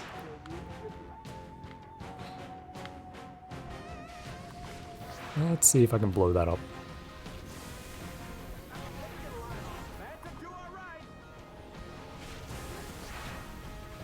How many Spartan laser shots will I waste on this? Let's see.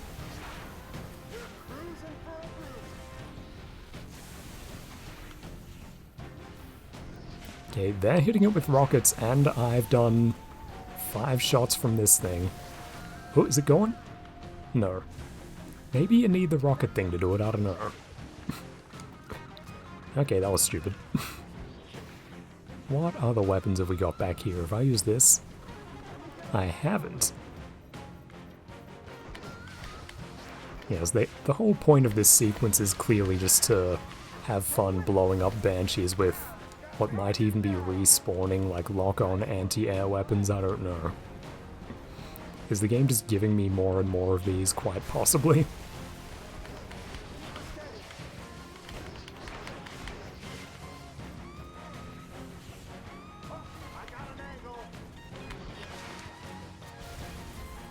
Bang, isn't it fun to just watch them go? That's the whole... Gee, they really wanted us to get our money's worth out of this sequence. They just keep coming.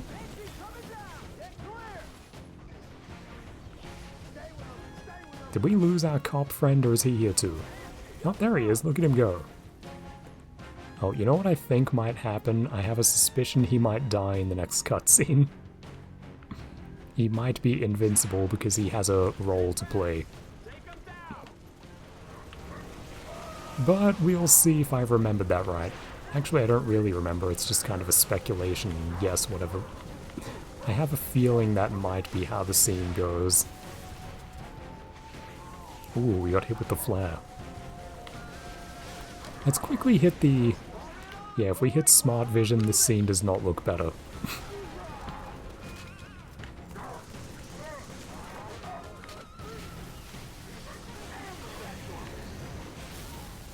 Yay, we got one. Go support cop guy. We got one more Phantom, Gunny. Look out! Chief 10! Here we go. Let's see if they get our cop friend. Yep, there he goes. I remember this scene.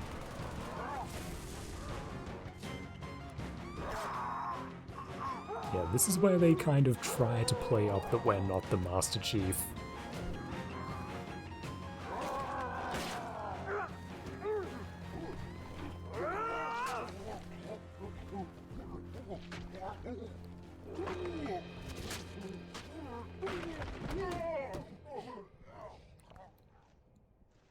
How did you feel about that? Oh, and they have to have that line too afterwards. But yeah, it takes the whole team to fight down a chief, and they kind of, you know, actually play off of the scale there to emphasize that a brute is meant to be fucking gigantic. That he's like hanging off of it like a dog. How bad? And it almost killed our buddy Romeo. But it chose not to use the gravity end of the hammer and liquefy him. It's alright. It nicely decided to use the conventional side and just puncture him.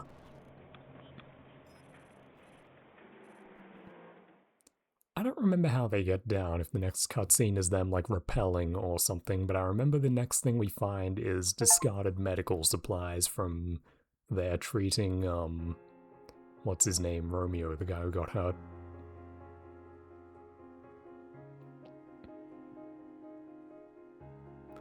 And yeah, there's Romeo's sniper that got bent in half by the brute. Yeah, it's no good, we can't use that.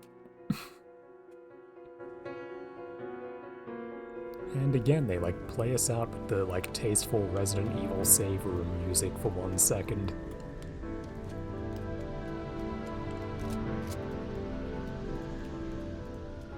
All of these, like, you just regain control of the rookie moments are the strongest of these by far, where they, like, clearly queued up their best music and felt like they really had a material.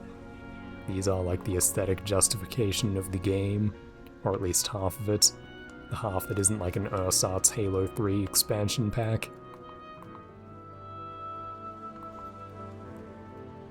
Do they see me, or are they just doing that because they feel like it?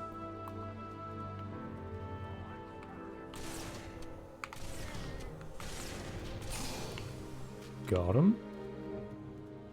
How many times can you fire the beam rifle before it runs out of charge? I wasn't counting then, but I fired 4 times and I'm down to 60. It might be 10 shots. Oh no, it's more like 20. Did I get shot from behind? Yes.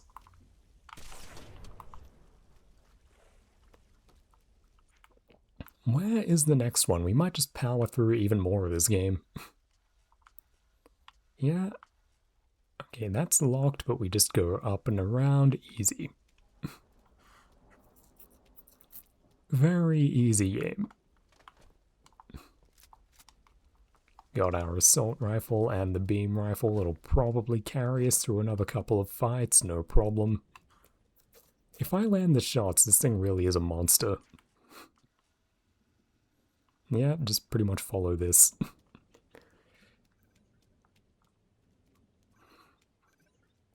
Pretty much every Bungie game, if you think about it, all about that limitation of scale. That's really every game in all of them. I'm thinking now, just Oni, of all things, has been brought to my mind. The kind of action brawler, western, hybrid god hand thing they made, which is actually quite cool. It has some Marty O'Donnell music. Aesthetically, it's very, like, 2000ers idea of anime, just very charming and quite solid as an action game. But the thought I just had is that there's a kind of sniper rifle thing in that game. It's like a brawler, shooter hybrid. And they really do have to be, like, careful about giving you that thing. Just this, they understand that in 3D space, in this, like, in this simplified 3D mode of combat, which is suited for these kinds of very contrived military-themed but not war scenarios, that it really is just going to come down to, like, the ability to easily kill someone as soon as you see them is just gonna really become the name of the game very quickly. Real war isn't exactly like that, because so many more complex things are going on at once, and it's such an impressive scale, the real thing. But these abstractions, you have to be very delicate about assembling them to not make them break. What was that? That's what I get for turning off piss vision.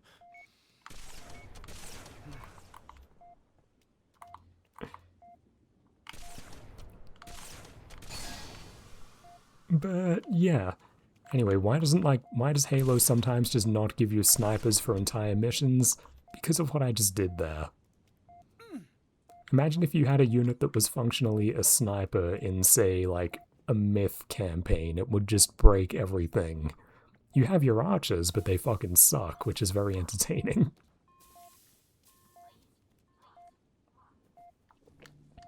Now, what were we doing? Is this the area? No, it's around the corner. Okay, now did any of these guys have a replacement wanna... Yes, that's what we're after. Sorry guys, I need piss vision on for a minute so that I can find a heal.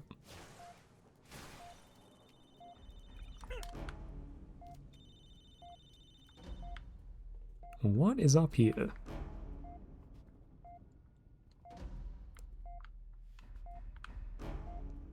Is it just a guy who had grenades? Oh no, we've got a dead grunt trail. Leading to... Am I gonna get something cool for my trouble? Oh, it's the next audio drama. Yeah, as I said, I'm just not gonna listen to more of those on this just because we'll get If I listened to all of those I could find, we would get pretty held up. There are quite a lot of them, I think. I don't know how long it is if you string them all together, but I'm sure you can very easily check that on YouTube if you care to. There we go.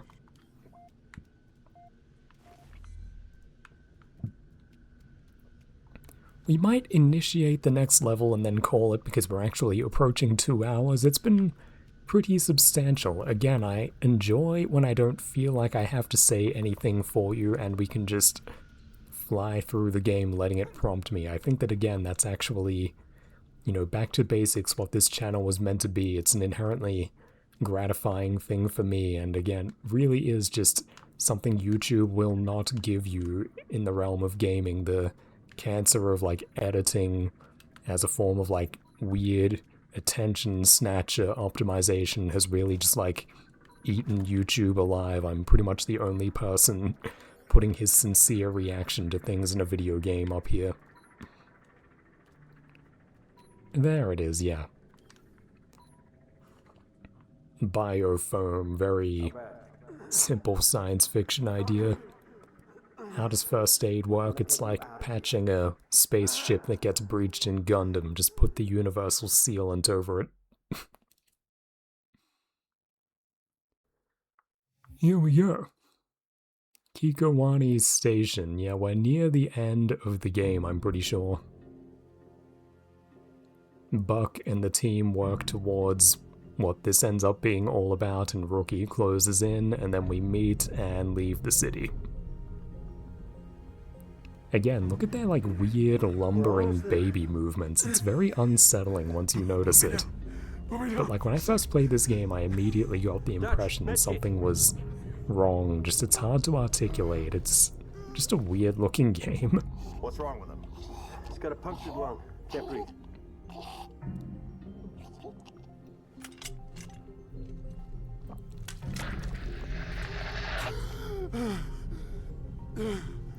Better?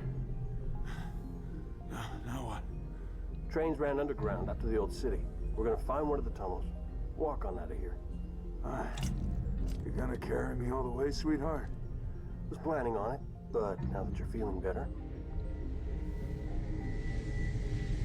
Get the door!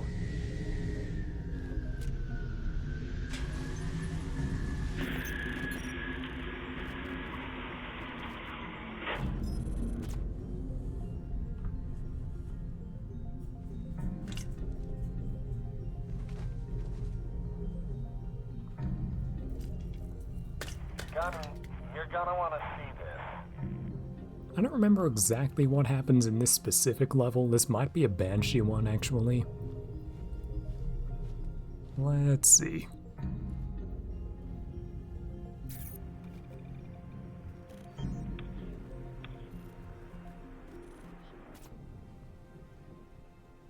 This means we're screwed, right?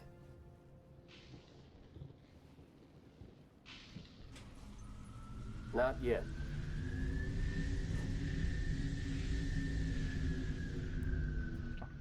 Shit, you know what? I could just about finish the game tonight. It'd feel good to have another thing knocked out. Mickey, you're with me. Fuck it, 3-hour video, you're all fucking privileged. Let's do this thing. Gunny, I can fly a Pelican, but a Phantom? It's been years since I even ran a simulation. Well, let's see what you remember, Trooper. Move.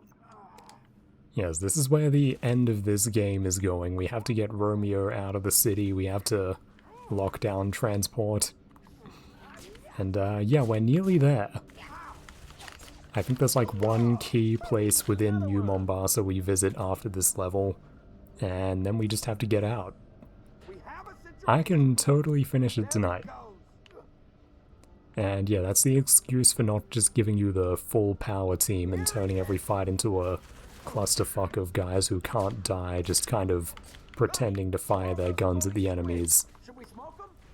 They're between us and that Phantom. What do you think? So they just say like, yeah, Romeo got hurt and another guy's gonna stay with him, so you just get one buddy. Which is relatively manageable in terms of not breaking the game. Oh, and this whole area, if you just want me to appreciate it briefly, they call it the Old City, where just generally somewhere lower. And yeah, you've got some like that area in Dark Souls, whatever it's called, where everything is flooded and dark and misty. It's fine. This is just the big dark open spaces level, and it's dark because ODST is the dark game. And the pistol is really just for like executing grunts and nothing else.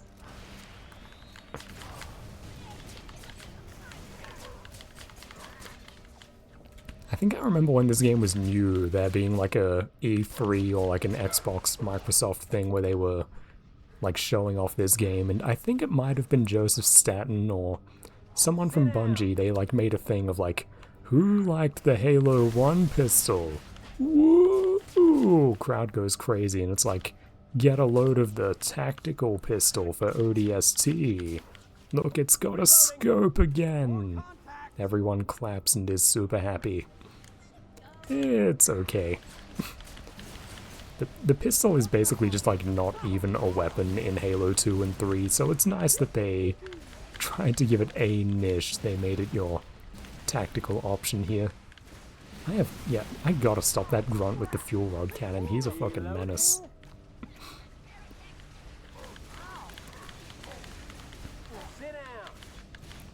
Okay, we've almost cleared him, but yeah, I'm like challenged in firepower right now. It's hard to overpower and take down the brutes who are really just holding the lines together here. But again, like, the elegance of Halo is just that these scenes become coherent when you understand the game, and I can just think of it as like, okay, there are a few brutes who are the big threats, and I can clear away their unshielded filler minions to make it simpler, and then I think of it as however many brutes I have to clear until we're through. Whee! Our friend goes up.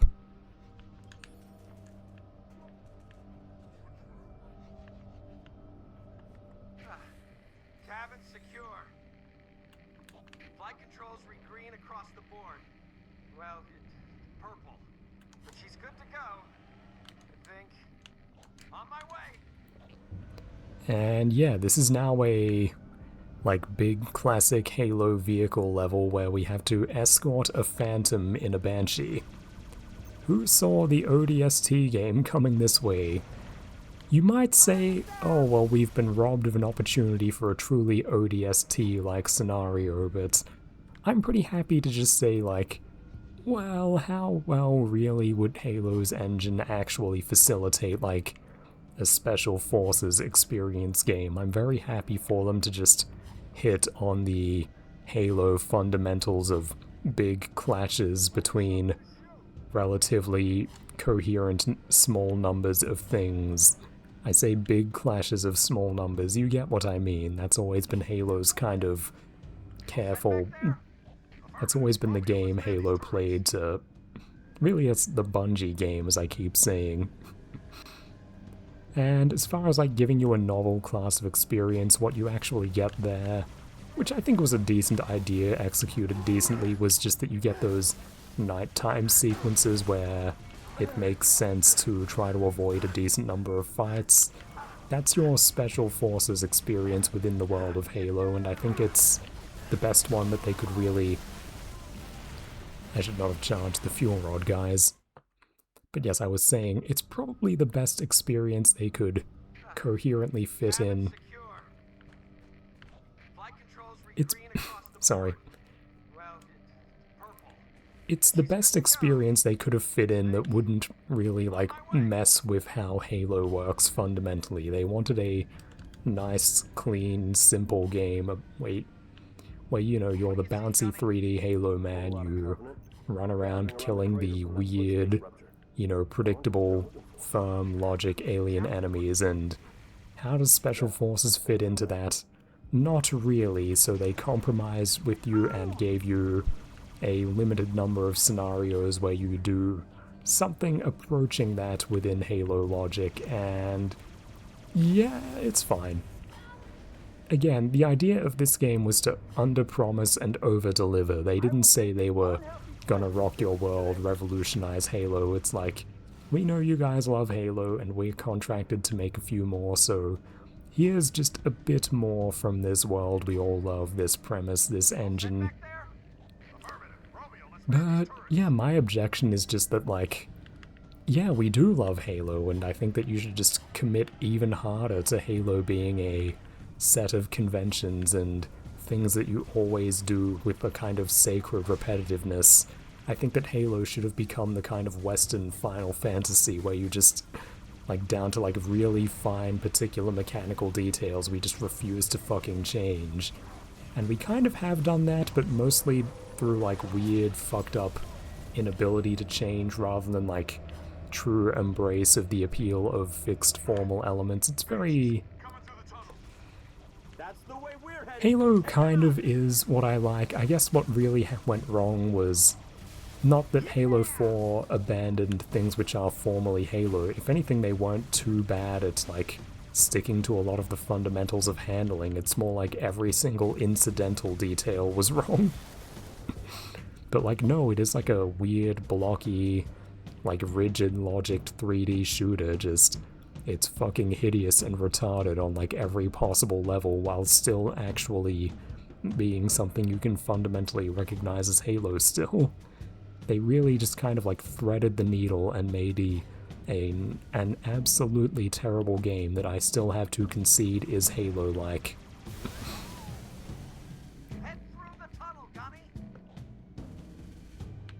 Yeah, I thought I did go through.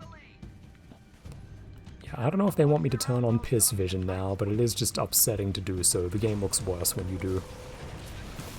Let's just play Bro is Dark ODST mode.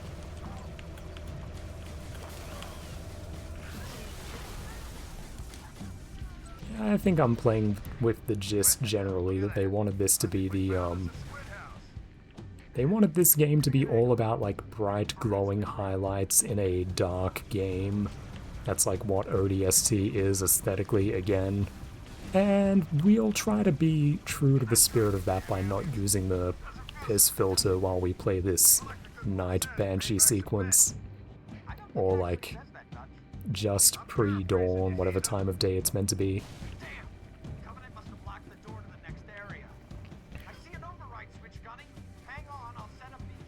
Yeah, I think the idea is that in our last, like, the whole team leaves together sequence, the, like, the sun is coming up, so, like, yeah, it's just about dawn here is what's going on.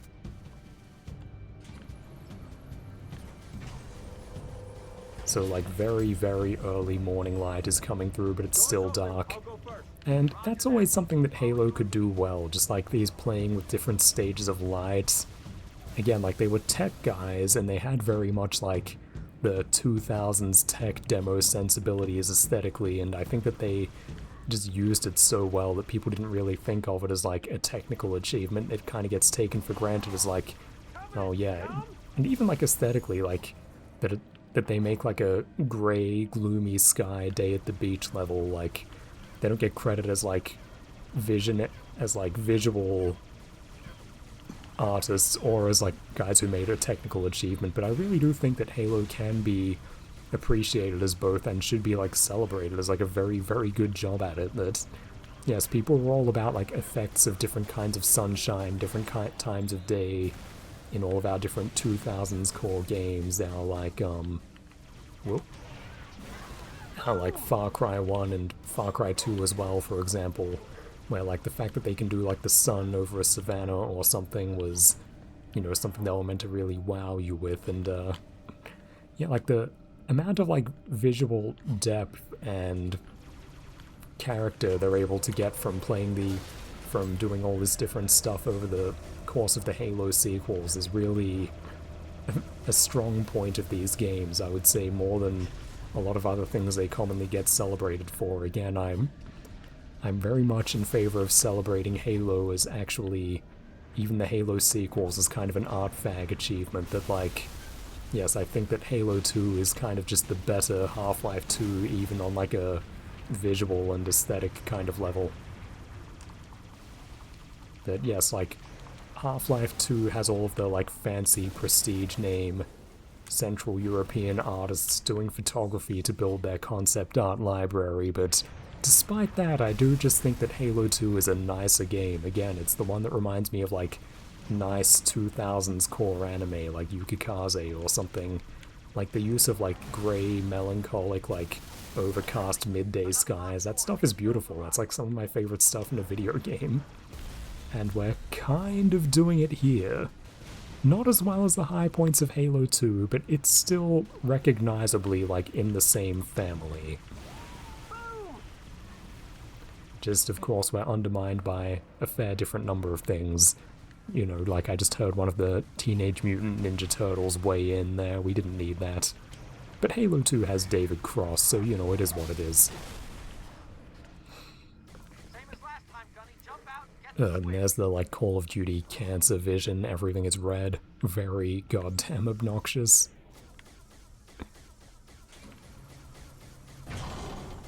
But yeah, we're getting through this thing. We're gonna finish this game. I'll head through on foot, see if I can find a workaround inside the tunnel. Head through where on foot? We'll cover the door. Make sure no one gets in behind you. Alright, Piss Vision, save me. Oh, okay, there's just openings. I legit just couldn't see those, it was too dark. Weirdly, when I beat this game on Legendary, this is like a sequence I remember. I don't even think it was hard. I don't know, it just made an impression going through the little door and the big door. Then I think I got attacked by brutes here. Am I looking for a switch or something? Yes, over there. Piss Vision real quick, sorry people. Oh god, now I'm blinded by Piss Vision. Oh, he got stuck. Oh, blinded.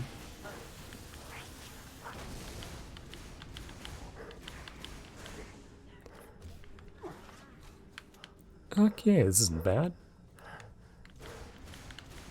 Yeah, on normal, these games really just don't resist you that much, but they do still have an interesting texture to the fights. I still have to think and appreciate the fact that this is Halo. I still have to play the game and respect it.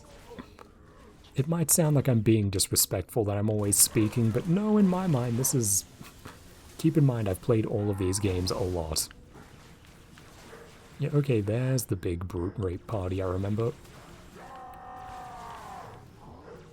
I wish I had grenades.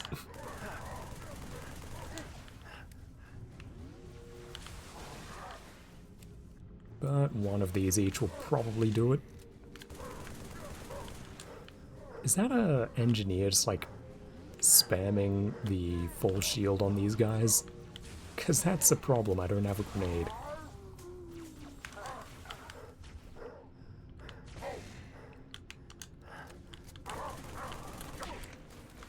Yeah, I actually need one of these, I think. There we go. Sorry that I have to do this with Piss Vision, but I think these are stealth elites. Not elites, brutes. Yeah, they have that, like, ugly stealth visor helmet.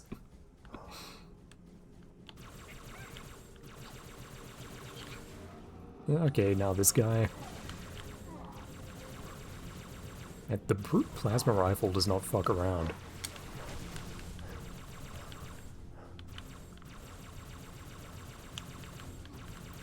Oh my god, this is like obnoxious, the amount of lighting going on.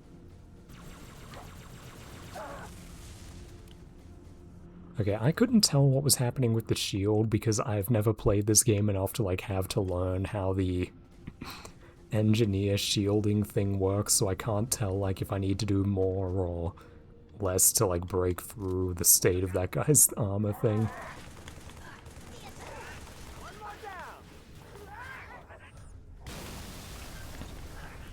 There we go, I blew up the thing like I meant to. Oh, here's what I should be using. Yeah, this might go better than last time. Lots of high damage that also goes through shields. No problem.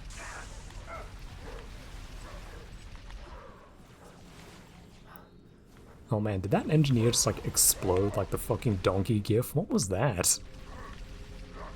He just fucking, he was on the tracks and he accepted his fate. I don't know why he did that.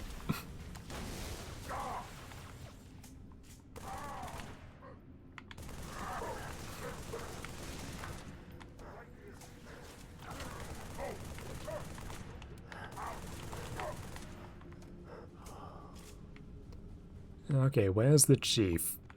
There he is. Just a quick note there again. It's funny how, according to internal lore from Eric Troutman, who I don't think would lie about this, or am I confused? I don't know. Anyway, in general, the lore is that, like, Master Chief was very much like an incidental thing that just kind of got thrown around during development while they were thinking of names and ranks. But it's just so fitting that in this game about, like, you know, becoming the kind of primordial eternal warrior type that they settle on the most kind of primordial sounding name for the protagonist, or rank, title, whatever, chief. And then in the second game, when you fight this kind of throwback warrior race, they are also led by chiefs. And that's apparently just kind of a happy accident that they ended up doing that. It's very... It kind of strains belief, but, you know, I don't think they would lie about that, so I do think it's just kind of a coincidence that, you know, they got to Chief before they were riding the brutes, and it just works so well thematically. Is there a... There's banshees out there, very good. Turn off piss vision. I got bad news. Oh yeah. You really are gonna make us walk out of this city? We got a scarab right by our exit. This is the best mission ever. Let's just get this guy with that so we don't have to worry about him. Get back into a pelican. People always say when you see people talk about these games that, oh, the scarabs, they're a real sign of decline, that we don't have scarabs anymore in Halo. It's like, yeah, I guess these sequences never really like blew my mind, if you ask me. Like, it's very much like they're just kind of a prop. In terms of like doing interesting Halo stuff, they aren't crazy as an enemy, I don't think. It's cool that they're very much like, even though they're like very heavily scripted, it's cool that it has all these like dynamic parts that actually kind of halfway convincingly play with the rules of Halo. That like this is actually a giant enemy rather than just like a, you know, 3 glowing weak points. People like it because it acts like a character or an enemy but really big, and I get that appeal. Maybe I've just played too much so I'm cynical on them, but I don't know, the Scarab's okay. Maybe I'm the one, maybe I'm doing what I always say and just taking him for granted that, like, yeah, if I think about it in terms of, like, what do other games have that is Scarab-like, like, in terms of, like, a big, consequential thing with dynamic behavior, it is kind of unmatched. Did I get it? I think I did.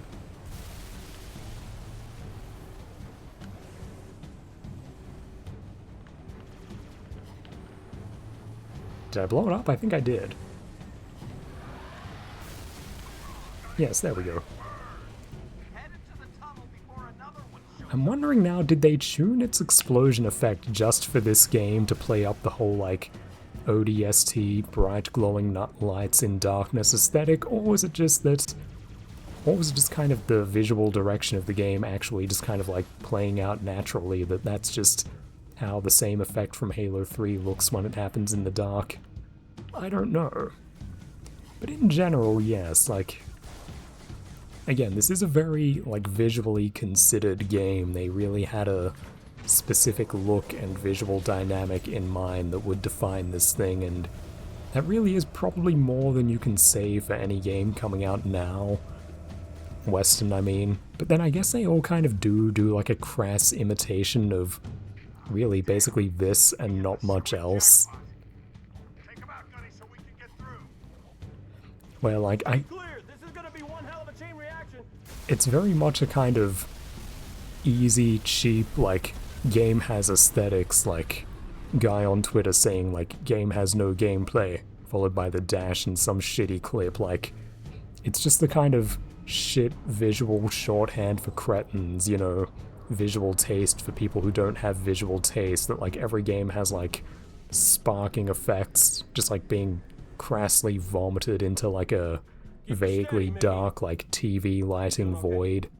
Just glad we didn't go with your I'm first thinking of how the God of War and Saros look, where it's like, buggers.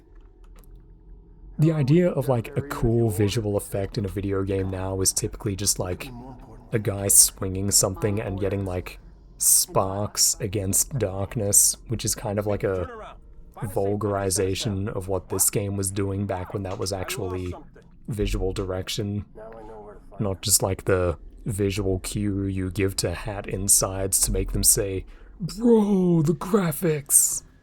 Like, you know, this game was actually doing something where it was like, I don't think Saros has ever, like, registered as anything to anybody ever. Because it is nothing. They're just using the sparks in darkness as an effect to, you know, again, they're just like waving a flag to get a reaction from the audience. It's very absurd. This is Captain Veronica Dare. My beacon is active. Need immediate assistance. Someone, please respond. And yeah, so Rookie's just kind of pissing around the city, not doing anything coherent, finding stuff by fluke, and then he gets his first direct prompt for the entire game that he has to go and find V-Dare. V-Dare, your chud whistles won't slip by me, Jason Jones, I caught that one. Really though, that is her name, and I don't know what's up with that. Veronica Dare is just a weird name. Okay, where is our last thingamajig? Oh, it's right around the corner. Yeah, I don't remember, but I think we're actually, like, done with the streets now. And you can see that, like, the sun is coming up as well.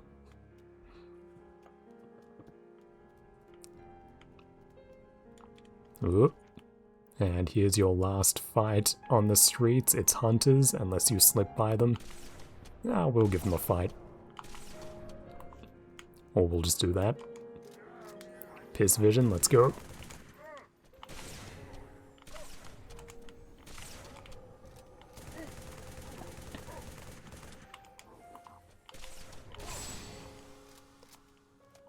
I think I just emptied that beam rifle.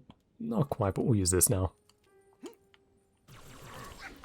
Oh, I have fire grenades and have had them this whole time. I should give those a run. Yeah, those things don't fuck around. Oh, he's mad I killed the other hunter. And he doesn't really give a shit about being lit on fire.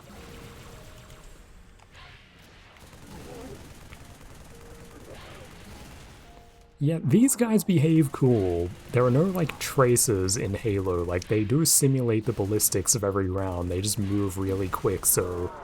Like, it's not a faked effect. You really do, like, your bullets from an assault rifle just, like, bounce mostly off the armor of a hunter. Very cool stuff. That's the one I was just using. What else have I got? More grenades for this guy. Missed like an idiot. Oh, got him. Okay, we're doing good. And with this, I think we're done with the streets. Give me your beam rifle.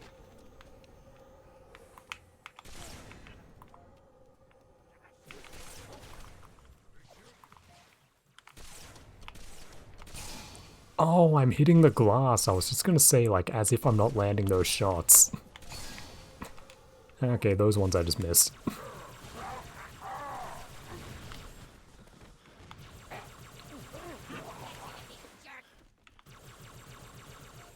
Okay, cleaned up. Now, where is the thingamajig? It was down here somewhere. Oh no, it's one of these stupid fucking things where 343 pretend they're wacky and have traditions and depth and friendship with the community. Yay, how wacky. You're not 90s guys, 343, go to hell.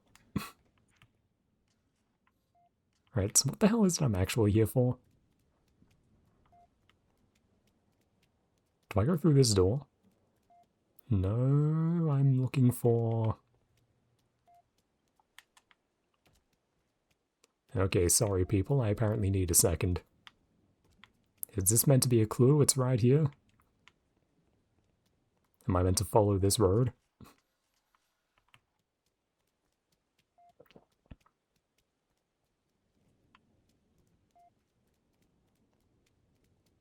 Do I look at this?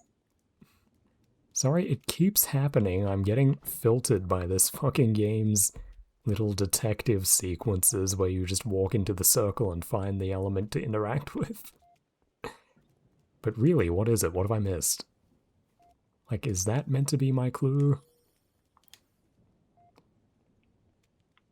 If we turn off piss vision... Is it this? Okay.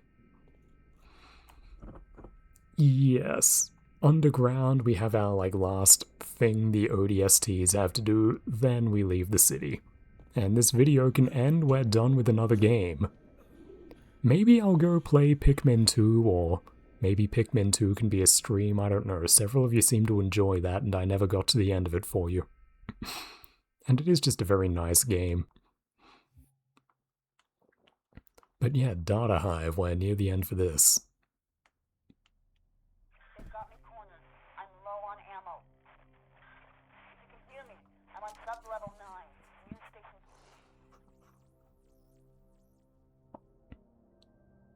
We got 2 sub-levels to go. And we're in another kind of visually distinct area. In this kind of white underground, it's something different again. Give us one of these. Sorry, I'll try not to use piss vision too much. Someone did complain, and I agree it is ugly. But yeah, you can see there's been some fighting down here. I don't remember exactly what we find.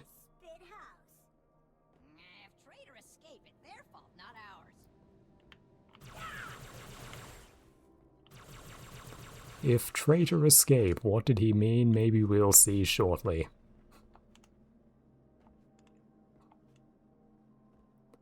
But yeah, we'll try not to get bogged down here. We are near the end of the game. We've probably seen and talked about all the real substance we'll get out of this. But we'll keep an open mind as well, see if anything prompts me, strikes me as interesting or worth talking about. And if not, well, we'll just power through.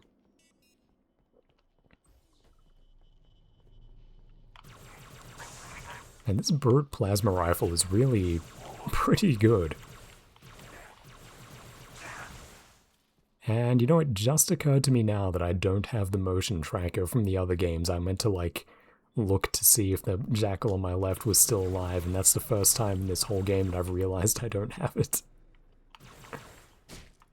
I appreciate that this place is pretty dark, but pretty bright, but still dark enough you can appreciate, like, the fancied up grunt blood. Ooh, that's Marathon Core. Anyway. Are we at sub-level 8 yet? Maybe not.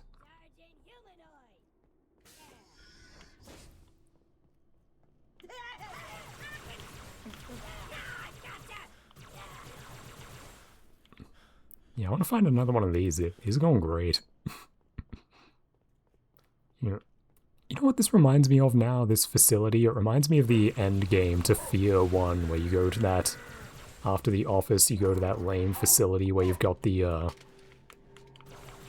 guys who look like they're wearing masks. Do you remember that? What if I just drop a grenade in it and get out? That's what we were after. Now, did this guy have a... No, he had one of those gay little spikers. We don't like those. Do it, Virgil, now! Construction ahead. Expect delays. I'm gonna die, you hear me? Oh no!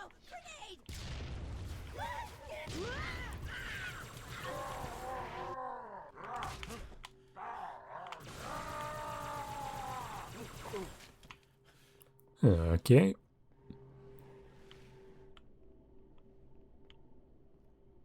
Now, I remember how this goes. We meet a cop in here, and what happens with him depends on if you've listened to all the Thanks, Trooper. They almost had me. audio drama things or Trying to not. get down to the next level checking my team, but this stack is locked down tight. Now, I think I remember that... Access granted. Huh. Guess you have the magic touch. Yes, Virgil knows about this guy. I think the idea is that he's a dirty cop, and he's trying to kill the people from the audio drama thing. So, like, you'll recognize his voice if you've listened to them. Hit the switch. And I think if you listen to all of the audio dramas, you, like, know what he's up to, so he attacks you. But because I haven't, he just gets kind of unceremoniously killed here. Like he's just scripted to die. Oh no, maybe not yet. We'll see anyway. What's wrong with you, Virgil? You trying to get me killed? Warning. Hitchhikers may be escaped convicts. Yes, there's your sign that this guy is not to be trusted.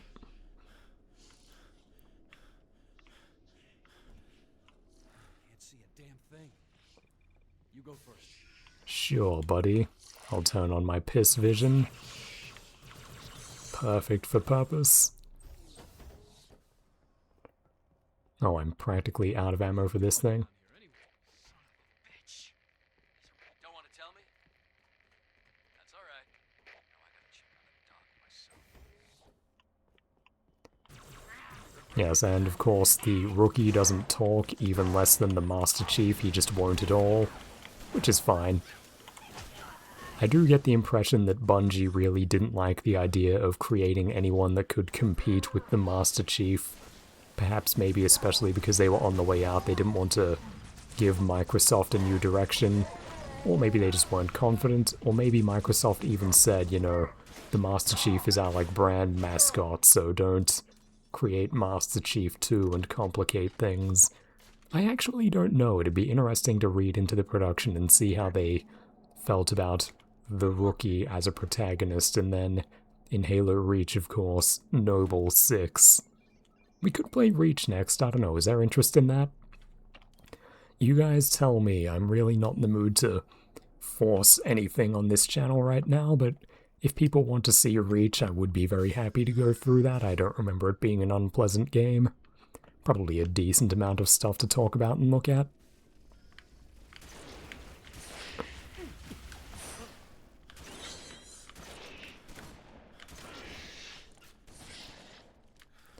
Go, Shotgun Cop, me and you.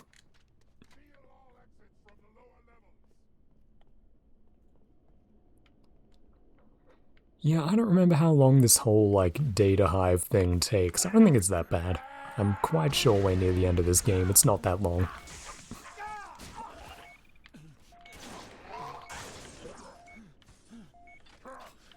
Open fire!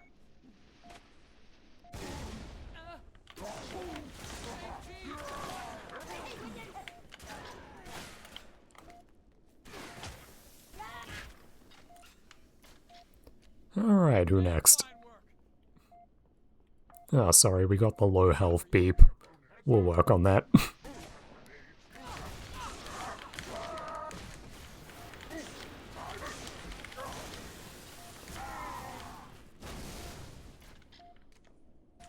Cop man, have you seen a first aid kit to end the beeping? Would be very nice. Yeah, it's very much a 2000s Western game thing to just hit you with, like, sensory rape when you're doing badly for no real reason. I want to say, it'd be nice to say they've learned, but I really don't think they have. I don't know, in a few vulgar senses, again, like in relation to, like, the colored sparks thing, a few lessons kind of get vulgarized and then stamp pressed, but there's never really a sense of, like, improving artisanship in Western games. It's very bleak. Yeah, you deal with them. I'm suffering from red screen. Yeah, give us a red one of those, that's good.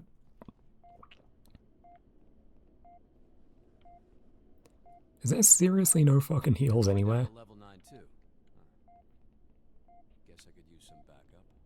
Yeah, me and you, buddy, we're a team.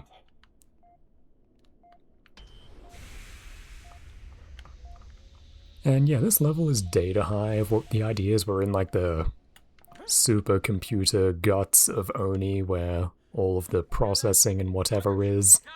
Again, it's kind of a...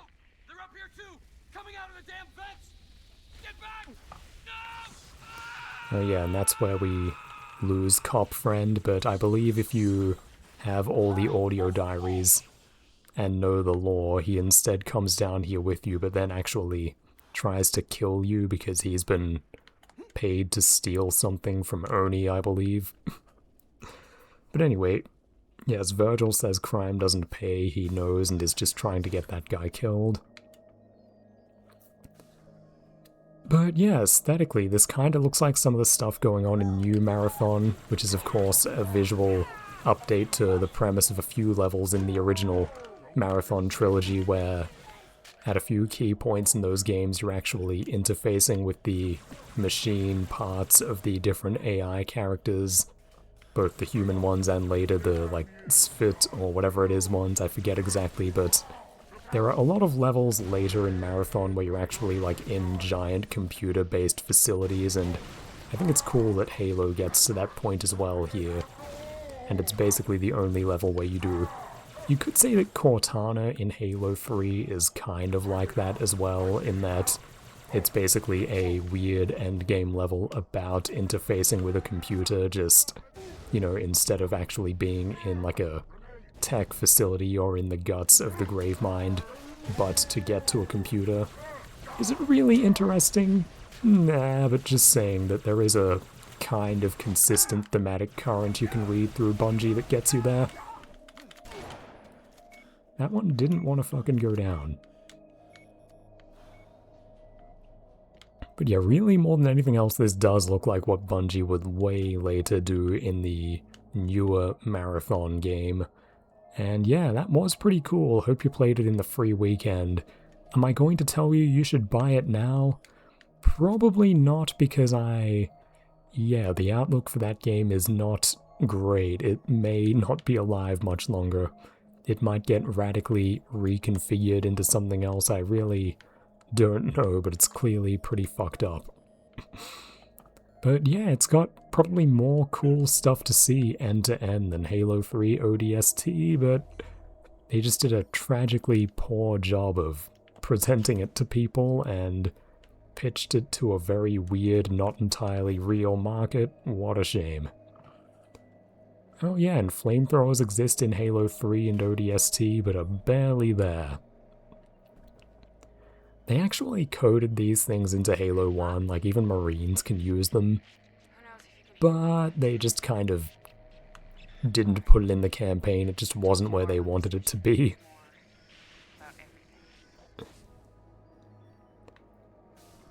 I think they tuned up and messed with the bodies of the drones to make them more visible. Again, they gave them the ODST treatment where everything in this game has to glow in darkness, and it's not a bad look that they kind of...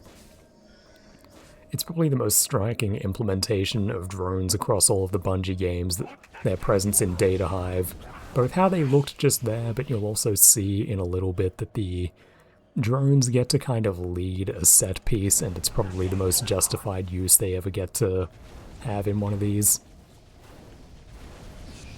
And the flamethrower is basically never justified, I'm just using it because when the hell else am I going to?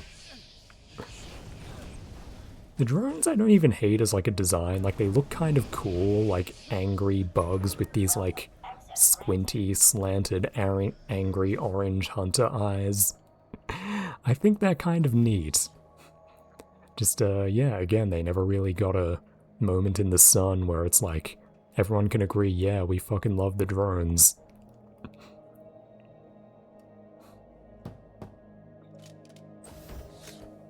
It's you. Ooh, her face looks a bit roughy. What was your name? Pardon me. Yeah, I think the problem is, again, just like, the fact that they switched to sculpting faces made them really weird and trying to add more detail. Like, the faces are very, like, flat, smooth clay looking in Halo 2, but that was probably the best that Bungie NPCs ever looked. Woke the whole hive. Down there, that's the superintendent, the AI that runs every system in the city. My mission, our mission, is to secure the superintendent's data. Problem is, there's only one way in from here, right through the hive. Yeah, here's our kind of end sequence before the job is just get out of the city. Alone, and I was hoping for more backup. But I guess you're it. You've been solo since we dropped. Fighting on the surface? Unless you spent all night hiding in your pod, you must know your stuff. Show me. Yeah, I think what's different between like her face and Miranda Keyes in Halo 2 is that they decided they wanted more detail, and they did that by making her face more sculpted. And why that looks fucked up is that basically it just gives her like a really weird shapely face, like she has a super defined chin, like big pointy nose, like really robust cheeks. It's very...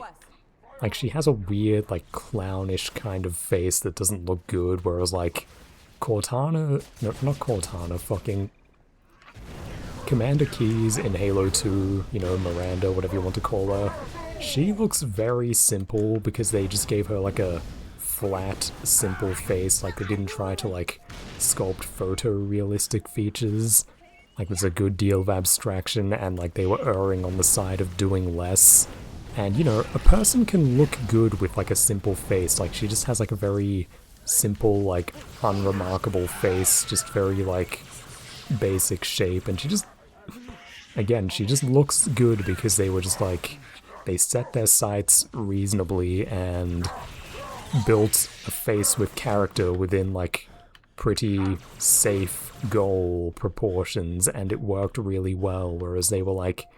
aiming higher with Dare. They basically tried to make more face, and if we look at her, I think you'll agree that she just has too much face. She doesn't want to hold still, she knows I'm talking about her. But yes, as well, like, if you look at Keyes in the remake of Halo 2, they would not allow, like, a modest-looking, like, teenage girl face to stay in a Western video game. They give her too much face in the Halo 2 remake.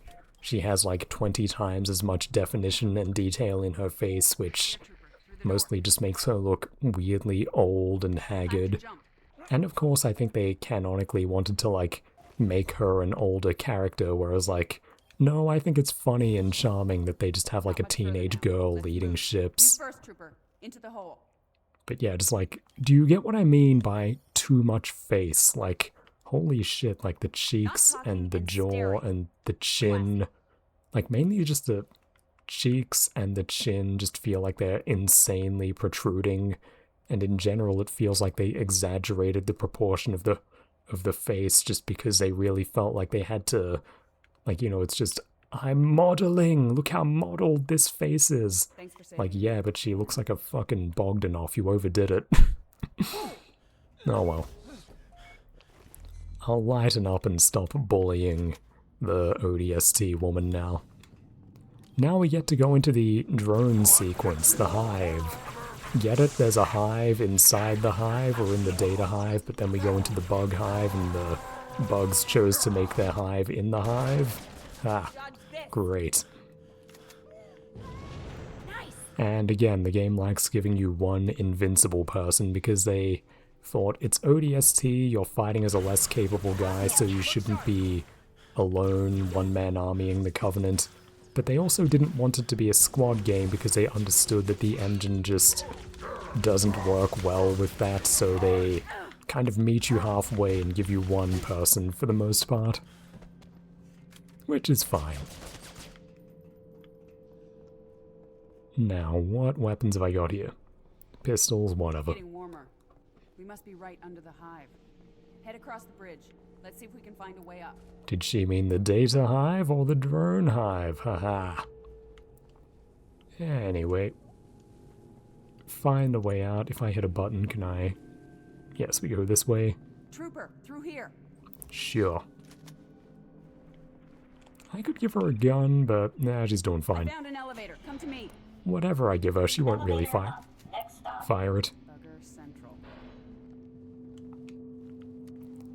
Again, I feel like I'm in the last act of Fear, where you just go to that, like, bro is white science facility and kill, like, 2 enemies and then the game ends. Stick together. Move fast and quiet. Fear is a very weird game. It's like 4 hours long. And has, like, 3 areas or scenarios. Damn, here they come. And people only remember and like the middle one.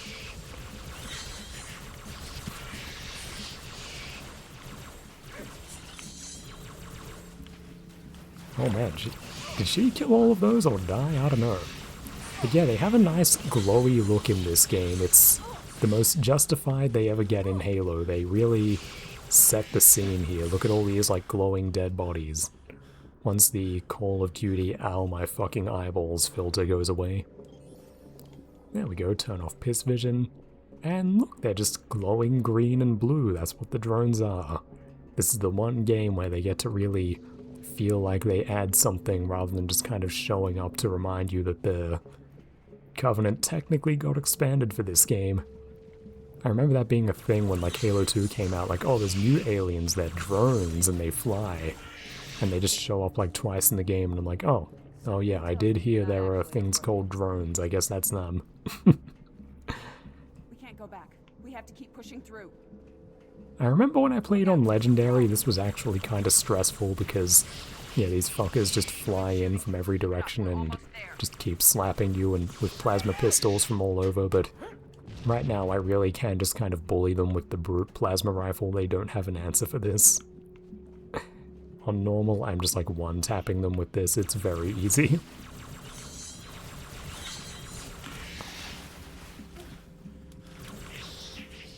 Oop, there's more.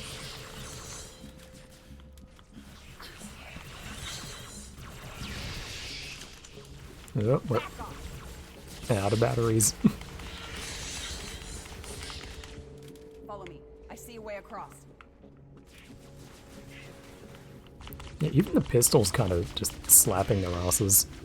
I think that gold one was a commando with a shield and, yeah, a brute plasma rifle, but still, they are not robust, which is fine. They did put a lot of them in that scene, to be fair. But I was expecting to potentially get held up a minute here, but no, we really can just bully the shit out of these things. Do I go down here? I guess so. Before they smash through that door. Let's take them out now. Sure. Open this door, traitor! It's over here.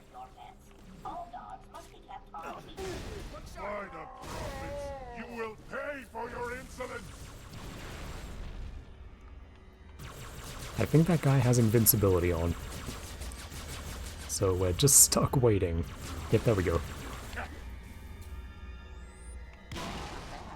You do know your stuff.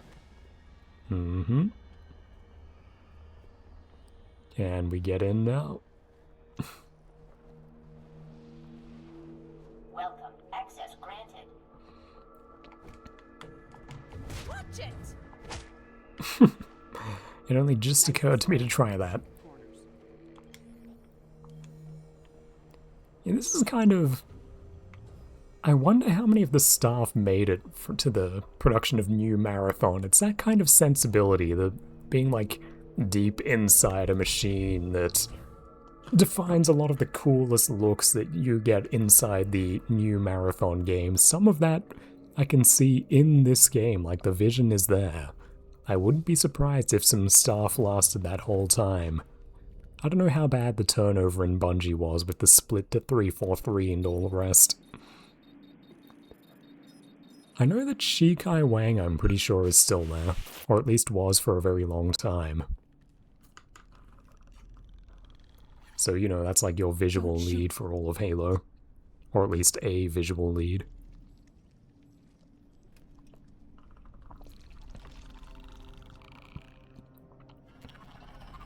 We've seen them before on other ops, but we've never gotten this close.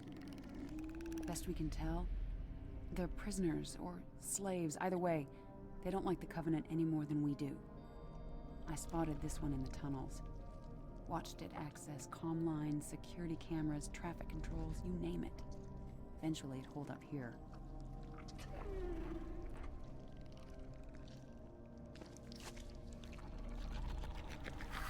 Oni calls them engineers. Believes they're some sort of biological supercomputers. If I'm right, this one has taken the superintendent's data and combined it with its own. Everything we want to know about the Covenant, what they're looking for into the city, is right in here.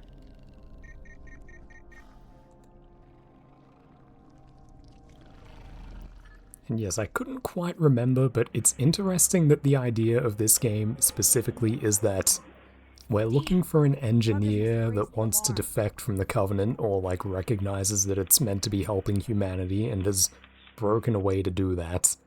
And more specifically, that it's actually combined with a human supercomputer.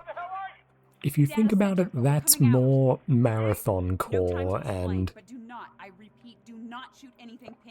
suggests some more interesting stuff about the future potential of the world of Halo, that an engineer is kind of downloading the consciousness of a relatively intelligent AI. And, you know, merging the, like, ancient civilizational know-how of the Forerunners built into him with the, you know, new technical data of a city administration artificial intelligence. But they won't last long in a firefight. That the artificial intelligence of the city was always called Virgil, and if you look now, he says Virgil, so, like, that intelligence that was helping the girl and the police officer in the audio drama and has been like guiding us with signs in the Bumblebee, you know, speaking using generic civil service voice box whole game, that consciousness now like has a body. Like, it's like what happens when the AIs start combining later in the Marathon games, where like, you know, our culture's meeting has actually created something new through the merging of artificial intelligences. It's that kind of like... Again, in Marathon more specifically, it's kind of implied that like the destiny of, or the duty which is being served by the highest intelligences is the cultivation of new forms of intelligent life, and that specifically what they're trying to do is, you know, they can uplift certain dumber things, and then there's kind of the naturally occurring sentience of humanity, and then the artificial sentience that we built into computers, all of the different kinds running together, being combined, and so on. There being more and more potential as that gets played around with.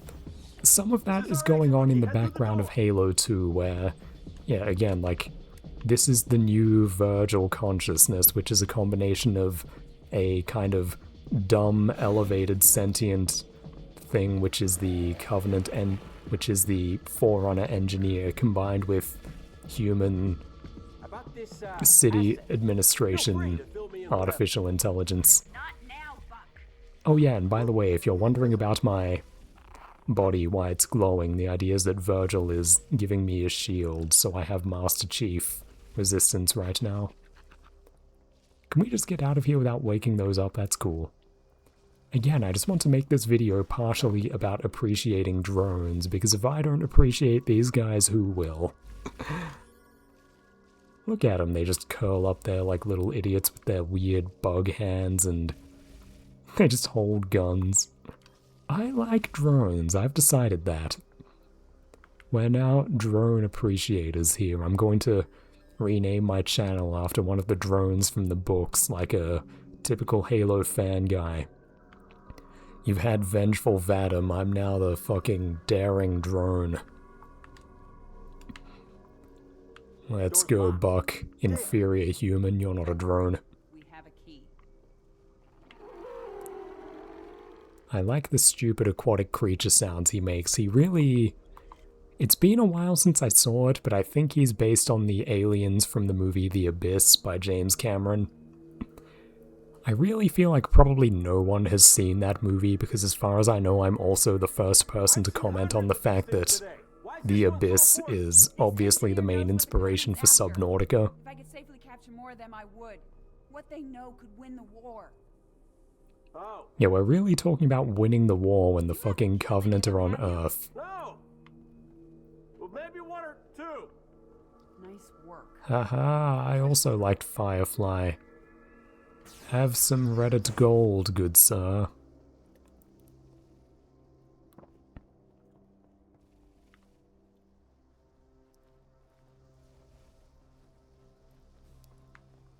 They look weird with their shields on, but again, just... That's what this game is about. Weird glowing things. We got drones inbound, Why did they wake them up? Alright. Now we have to kill my beloved drones. The engineer is hurt, you idiots. Elevator, come on. Maybe I should use a real gun, I don't know.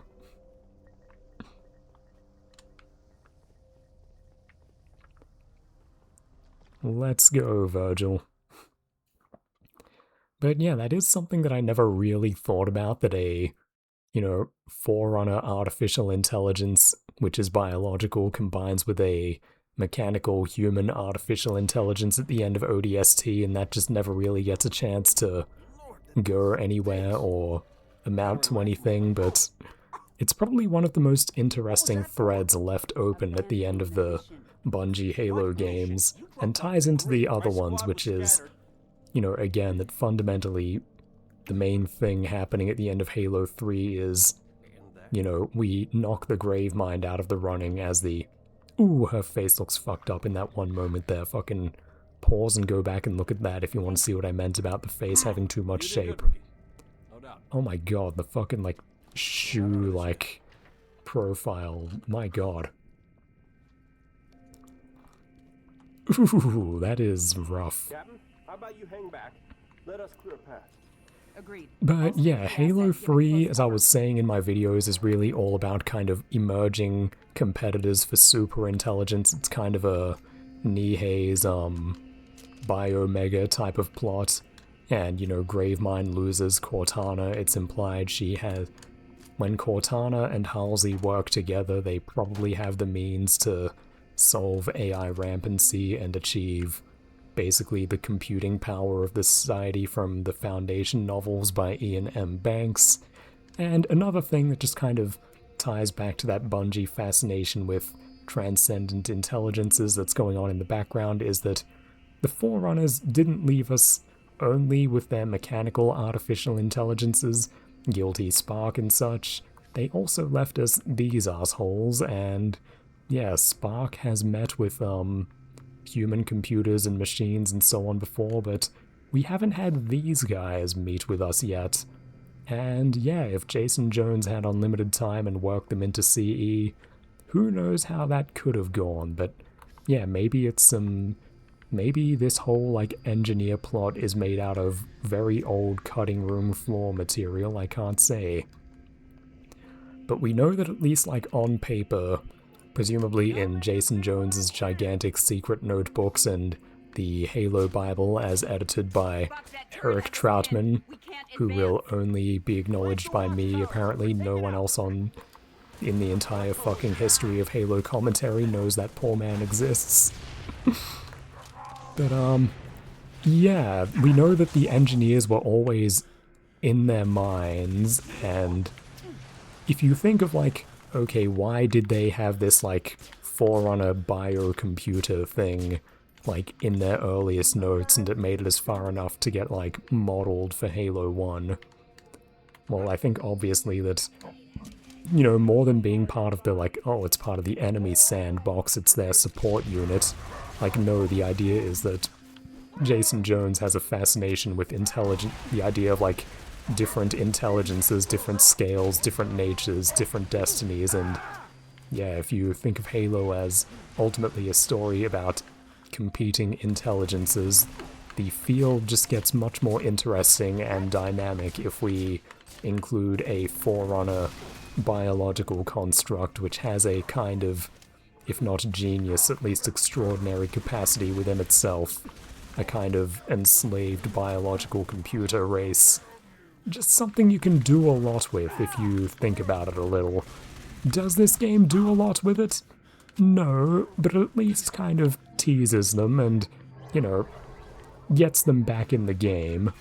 But, you know, we never got another thoughtful Halo after this, really, so we never get a resolution to the engineers, but let this video from me at least be a prompt to take seriously the fact that engineers were written into Halo and were significantly integrated enough to turn up in this late spin-off.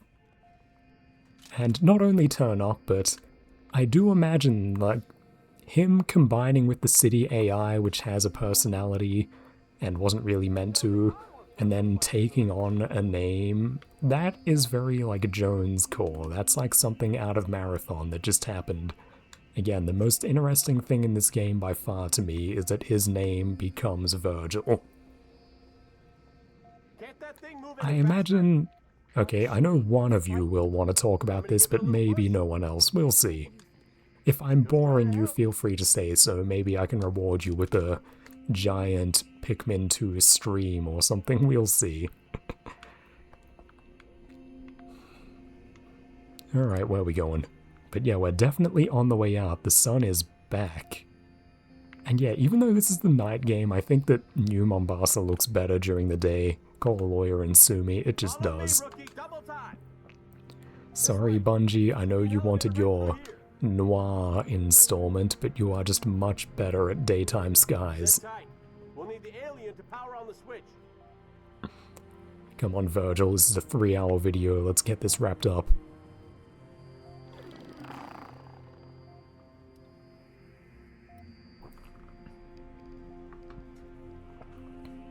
Okay, we're all set. Yeah, she looks fucked up. In general, the people look fucked up, but they did a really good job with the engineer. I like this guy.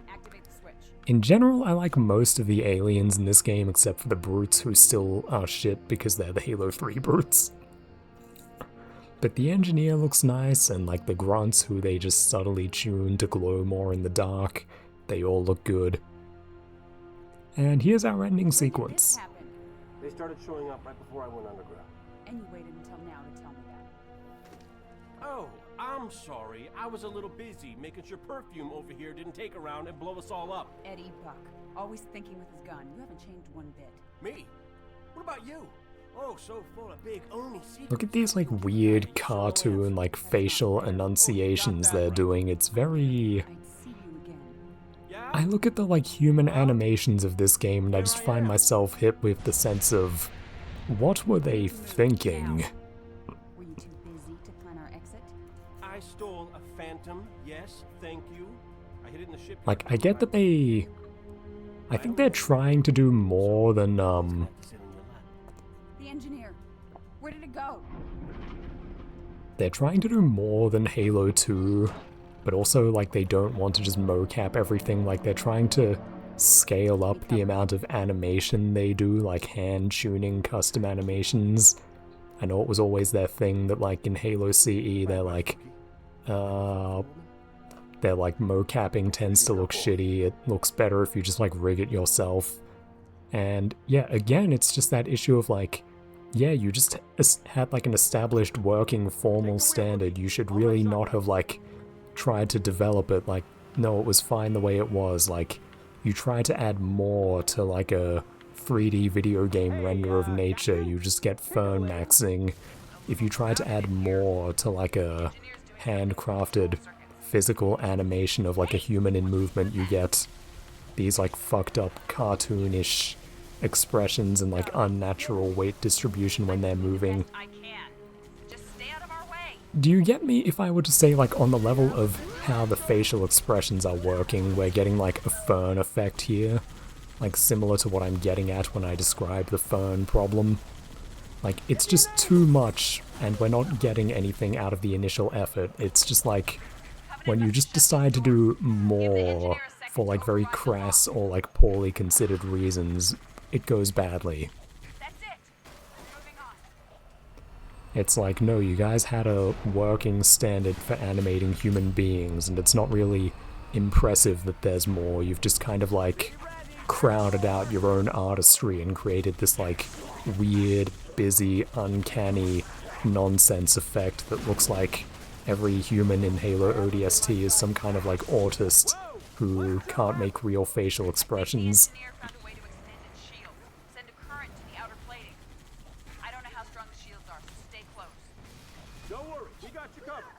I think I really fucked up this Warthog by accidentally getting in front of the vehicle. That thing is the same one, it's neat, it's the same design that turns up in Halo Wars, it's the elephant. Specifically, I think it's like a police or civilian version. And I think it's cool that like they built that thing and actually like have it move around in the Halo engine. Not just here, but there's actually Halo 3 multiplayer maps that revolve around it, which is very cool. Very impressed always that Bungie managed to work that out.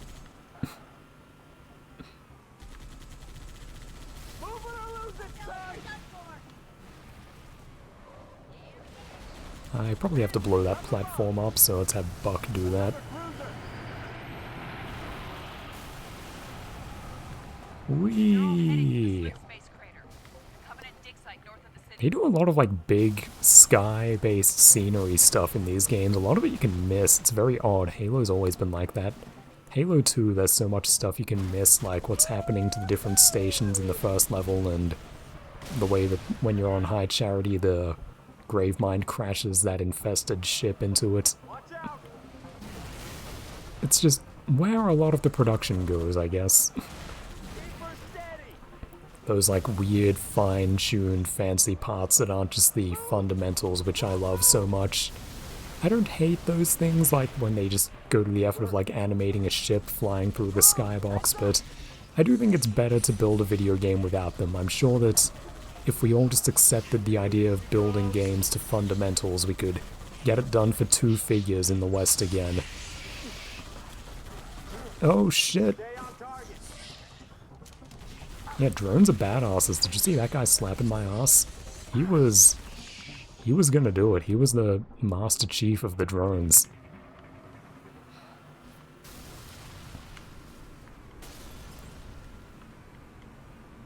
Yeah, I don't know how they've tuned the Warthog for this last section, if there are just no particularly dangerous enemies or if we have a gajillion hit points. But we're doing fine, and I don't feel like I've been paying a lot of attention or taking good care of this thing.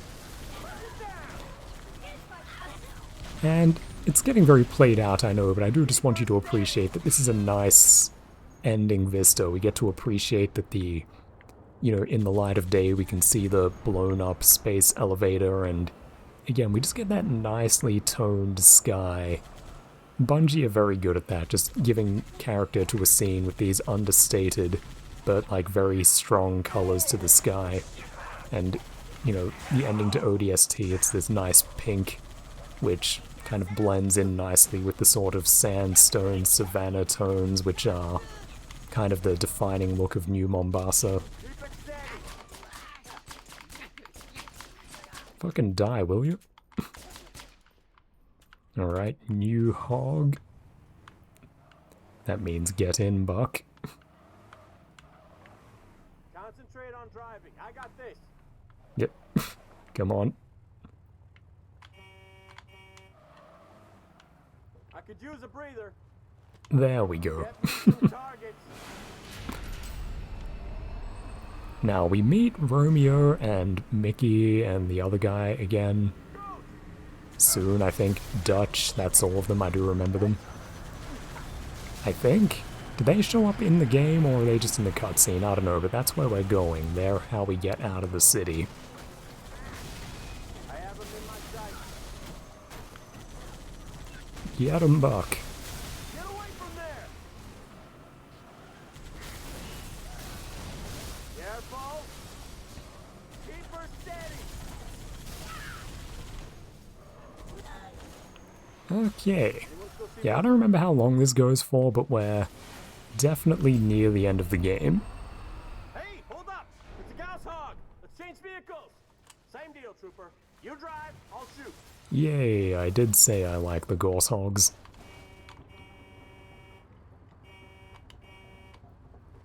I actually want to check, what's the markings on this thing?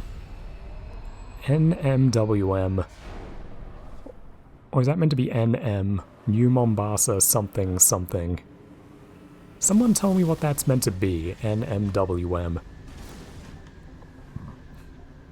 But anyway, I can't tell if that's meant to be an Oni vehicle or like a police vehicle, but it's very cool that there's actually a elephant from Halo 3 that they gave like custom paint to, again, like that warthog that had police written on it. Very cool stuff. And yeah, very brain-dead sequence here where Buck just has his accuracy turned up to 100 and erases everything with the Gorse cannon. Hit the Banshee, Buck, you fuckhead. There we go. Give me an angle. Yay! Very satisfying effect, the way that the Gorse Hog just fucking lasers things down with that, like, really heavy feedback gun. Like, I get the, like, vibration in my controller when that thing goes off. It's very powerful. See it. Must have dropped out from one of those cruisers. Just keep driving. It hasn't spotted us. It's coming. Steady as she goes. Oh, that's not good. Entry. Watch it. It's a right. Moving in on our position. Come on. The hell did you make it down this highway in one piece? There weren't as many Covenant last night.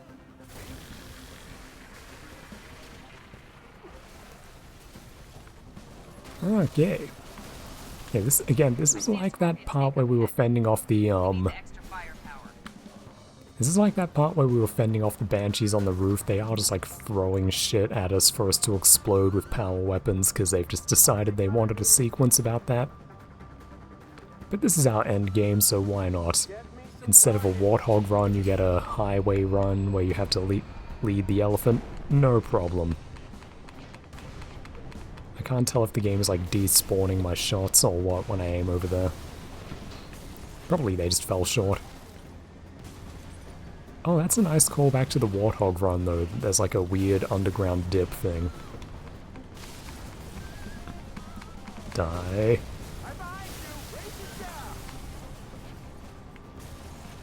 Yeah, I don't know what the like velocity of this gun is, so I'm having trouble hitting these. Oh man, that seems to have like a lot of delay. This thing is slow. Oh man, it's getting red. Buck, use the fucking machine gun, help.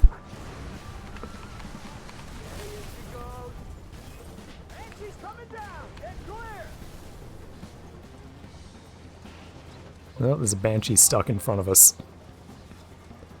Yet the design of the Scorpion tank is weird. It doesn't seem like it'd actually be very good for like rolling over things, I don't know. I'm not a tank expert, I've played a bit of War Thunder. I'm not very good at it, but it's fun. What kind of warthog is that? Regular machine gun. Let's go, elephant. 10 o'clock high. That's the size of that thing.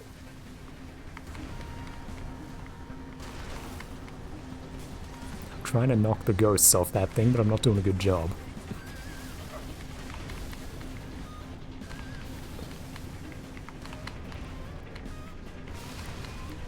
It's very funny that the ghosts sit in the chairs ready to deploy. They're just hanging off that thing. Very precarious looking spot. Well, this thing can work up some speed. Oh, they shot our ass off. Let's go. Yeah, the sequence is longer than I remember, but we are powering through to the end of the game. Definitely getting there. It's charging its excavation beam. But the dig site's on the other side of the city. It's funny, everybody's priority back in the day was for games to be longer, but now it's very much when I appraise things, it's like, you know, I think of value for time, and I think Icycom, even to his credit, like noted this like years and years ago, that like, he's like, yeah, I have money and I'm an art fag, so I don't need to think of like how many hours I can get from a game, like I can hypothetically like entertain myself until I'm dead, so it's like you're competing with every other thing that exists. So it's like, you know, what quality of hours can I get? And in general, I think games do, like old Western games really did undermine themselves by basically having less interesting filler gamey bits going on when you just want to see the real like substance where you can actually appreciate the artisanship, which is generally not in the game activity parts, but in the parts that the game is framing.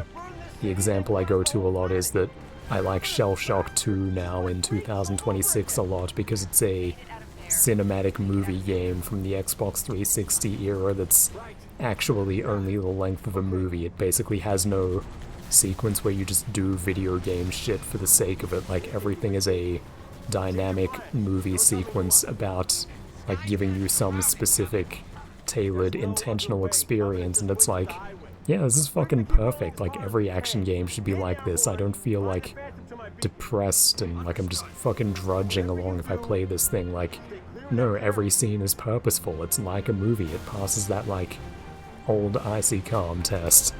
But then, you know, poor Icycom himself, he was saying that at one point, and then his favorite game became Life is Strange Medieval, and then he didn't even want to do that anymore, and he got into his own customized Dungeons and Dragons modules, and generally it all looks like kind of the saddest thing ever. I have to say, where Top Drunky really won is that, like, the shit Top Drunky is doing now is awesome, and if you talk to him, he's still super funny and intelligent and entertaining, and has clearly got a much more robust appreciation of what is good and worthwhile in video games.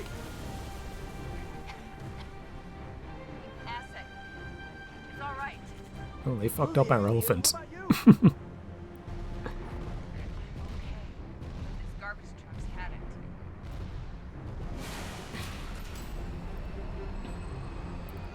Ooh. I don't remember if we have to fight a second, Oh yeah, now I remember, we pull in over here. And I don't remember if we have to fight the Scarab, but we do. I remember this building. And this is a nice looking climax area. We get these golden zebras. Again, we've kind of circled around to where we were before. We're in front of the nature reserve. Uplift Nature Reserve. These nice zebra statues. Grunts, who are apparently just not paying attention. Area secure. Veronica, come to us. We'll cover you. Okay, we'll ditch that pistol. That thing is not cutting it. Had to reroute, Gunny. The whole damn city's on fire.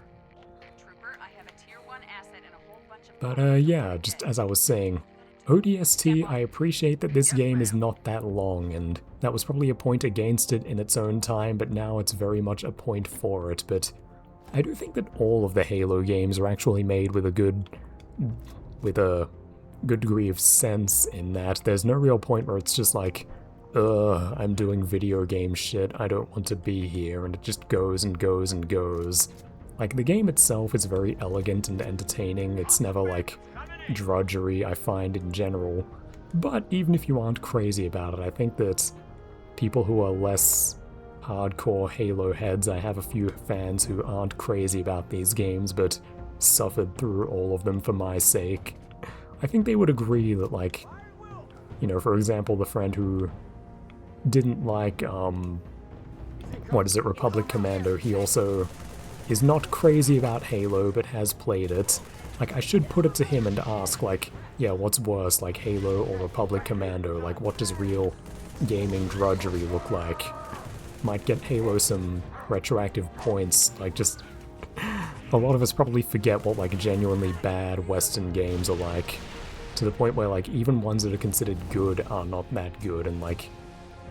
Yeah, sad as it might be to say, I would almost go as far as to say that, like, Halo is probably just about the only one from, like, an entire era of its kind that really holds up as something that I could recommend to an art fag, or really basically anybody with taste. Like, you take shooters and Western action games in general from the 6th generation, if I have that number right, you know, the original Xbox, the PS2, the GameCube, how many of those are, like, really artistically significant? How many make the, like, gaming Library of Congress? If you ask me, it's probably just about only Halo Combat Evolved and Halo 2, like, it's really a bleak field. Your, like, Republic Commandos and the like do not hold up very well. We'll leave that rocket launcher there. Just try to get it in the light so I can see it. But yeah, the Halo games in general, they're very elegant, very intelligently made, and they don't enormously overstay their welcome. Especially, like, the comparison I make is movies, but now people watch, like, 100-hour-long TV shows. Like, shit, Halo is shorter than a season of TV. Like, all those shows, they're, like, 10 hours long per season or whatever. It's like, yeah, it doesn't take 10 hours to beat a Halo game. And yeah, now I guess we get themed waves to end the game, because why not? We fight a bunch of brutes, now we fight like 20 jackals. It's very funny though, it's just jackals with no other support. Does just kind of shock the system at the end. We were always used to seeing these guys as backup, just, you know, contemplate the jackal now. Here's their, like, last hurrah in this game. Now these guys. It's alright, I saved this thing. No problem. Oh, now I'm getting shit on by them. That is a problem, I need a sniper. Virgil, where's a gun? With a scope, ideally. Yeah, I don't actually think there's a single battle rifle in the ODST campaign. Which is weird if you think about it, but... Well, actually, if you think about it, it occurs to me very quickly why there isn't. It's because they wanted you to use the, like, whatever it's called, the tactical pistol. And the battle rifle was always functioning as a, you know, replacement in the arsenal for the pistol. They thought it was a bit much that the pistol was like such a powerful primary weapon that's competing with your long arms, and they wanted it to be something more conventional and soldierly looking that you carry to fill out that primary role, so they created a rifle that handles exactly like the pistol in disguise. And now we're back to a pistol, which is a kind of pseudo-rifle. But not really, so really it's just like kind of a gap in your tools, because the tactical pistol is weaker than the battle rifle. But I don't really mind, because the battle rifle was always a bit too optimized. It gets a bit towards real, you know, battlefield dynamics, which is that thing I sort of briefly touched on earlier, which is that, you know, wars don't happen in these kinds of like open spaces where we can just like see each other standing like 100 meters in the distance. And the reason that doesn't happen is because you just get shot, because the world is full of real weapons that can just very easily cover that gap and do the job. And so when you create something that basically works on conventional gun logic, then all of these scenarios get kind of boringly rationalized. It's just over and over again, oh hey, there's some guys 100 meters in the distance, I'll just shoot them dead because I have a rifle with a scope on it, and soldiers have been able to do that for a very long time. Romeo, take the one on the left. I got it. We're steady. For replacements. They'd make one hell of a team. Just nice to know they really do listen. Come on, let's get out of this city. Okay, did I just beat the game? I think I did. Go, rookie. Head for the Phantom. Yay! Now, is there any last-minute surprise? I do not remember. There could be. But what's this turned out to be? A 3.5-hour video? That's nothing. Easy. That thing's safe? Long as it don't get hit.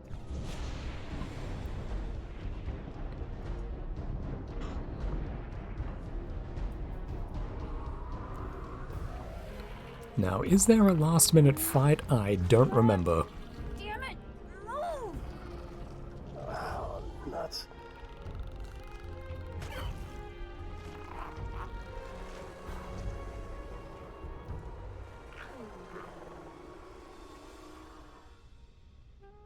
What can I say?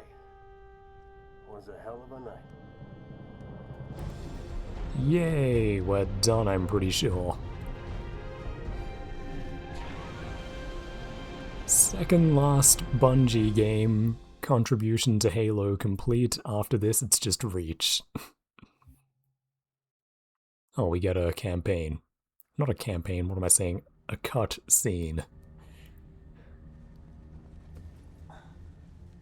Easy does it.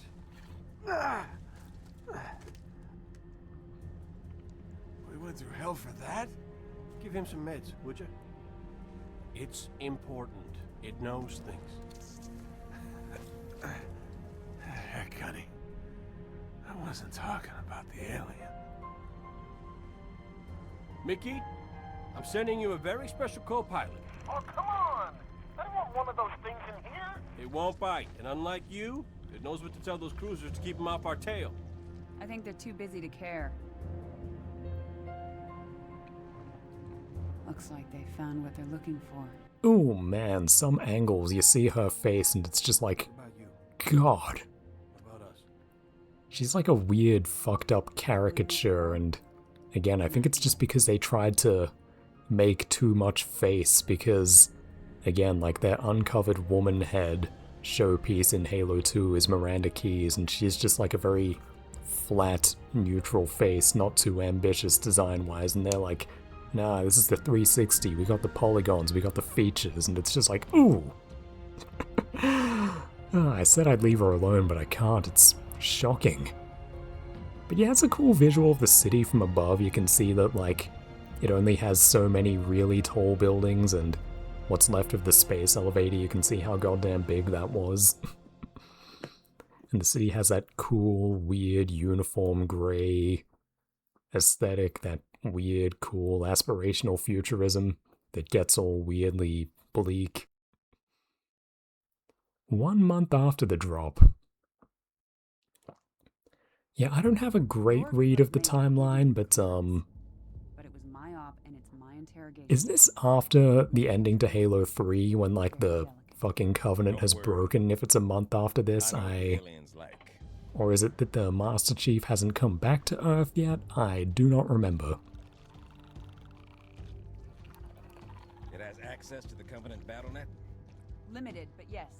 We're not entirely sure how it manages a remote connection to the... What? Whoa, stand down, stand down! Sergeant Major, please. It's extremely flammable. The brutes. The bastards who put bombs on your buddies and killed millions of my people. They're digging a mighty big hole.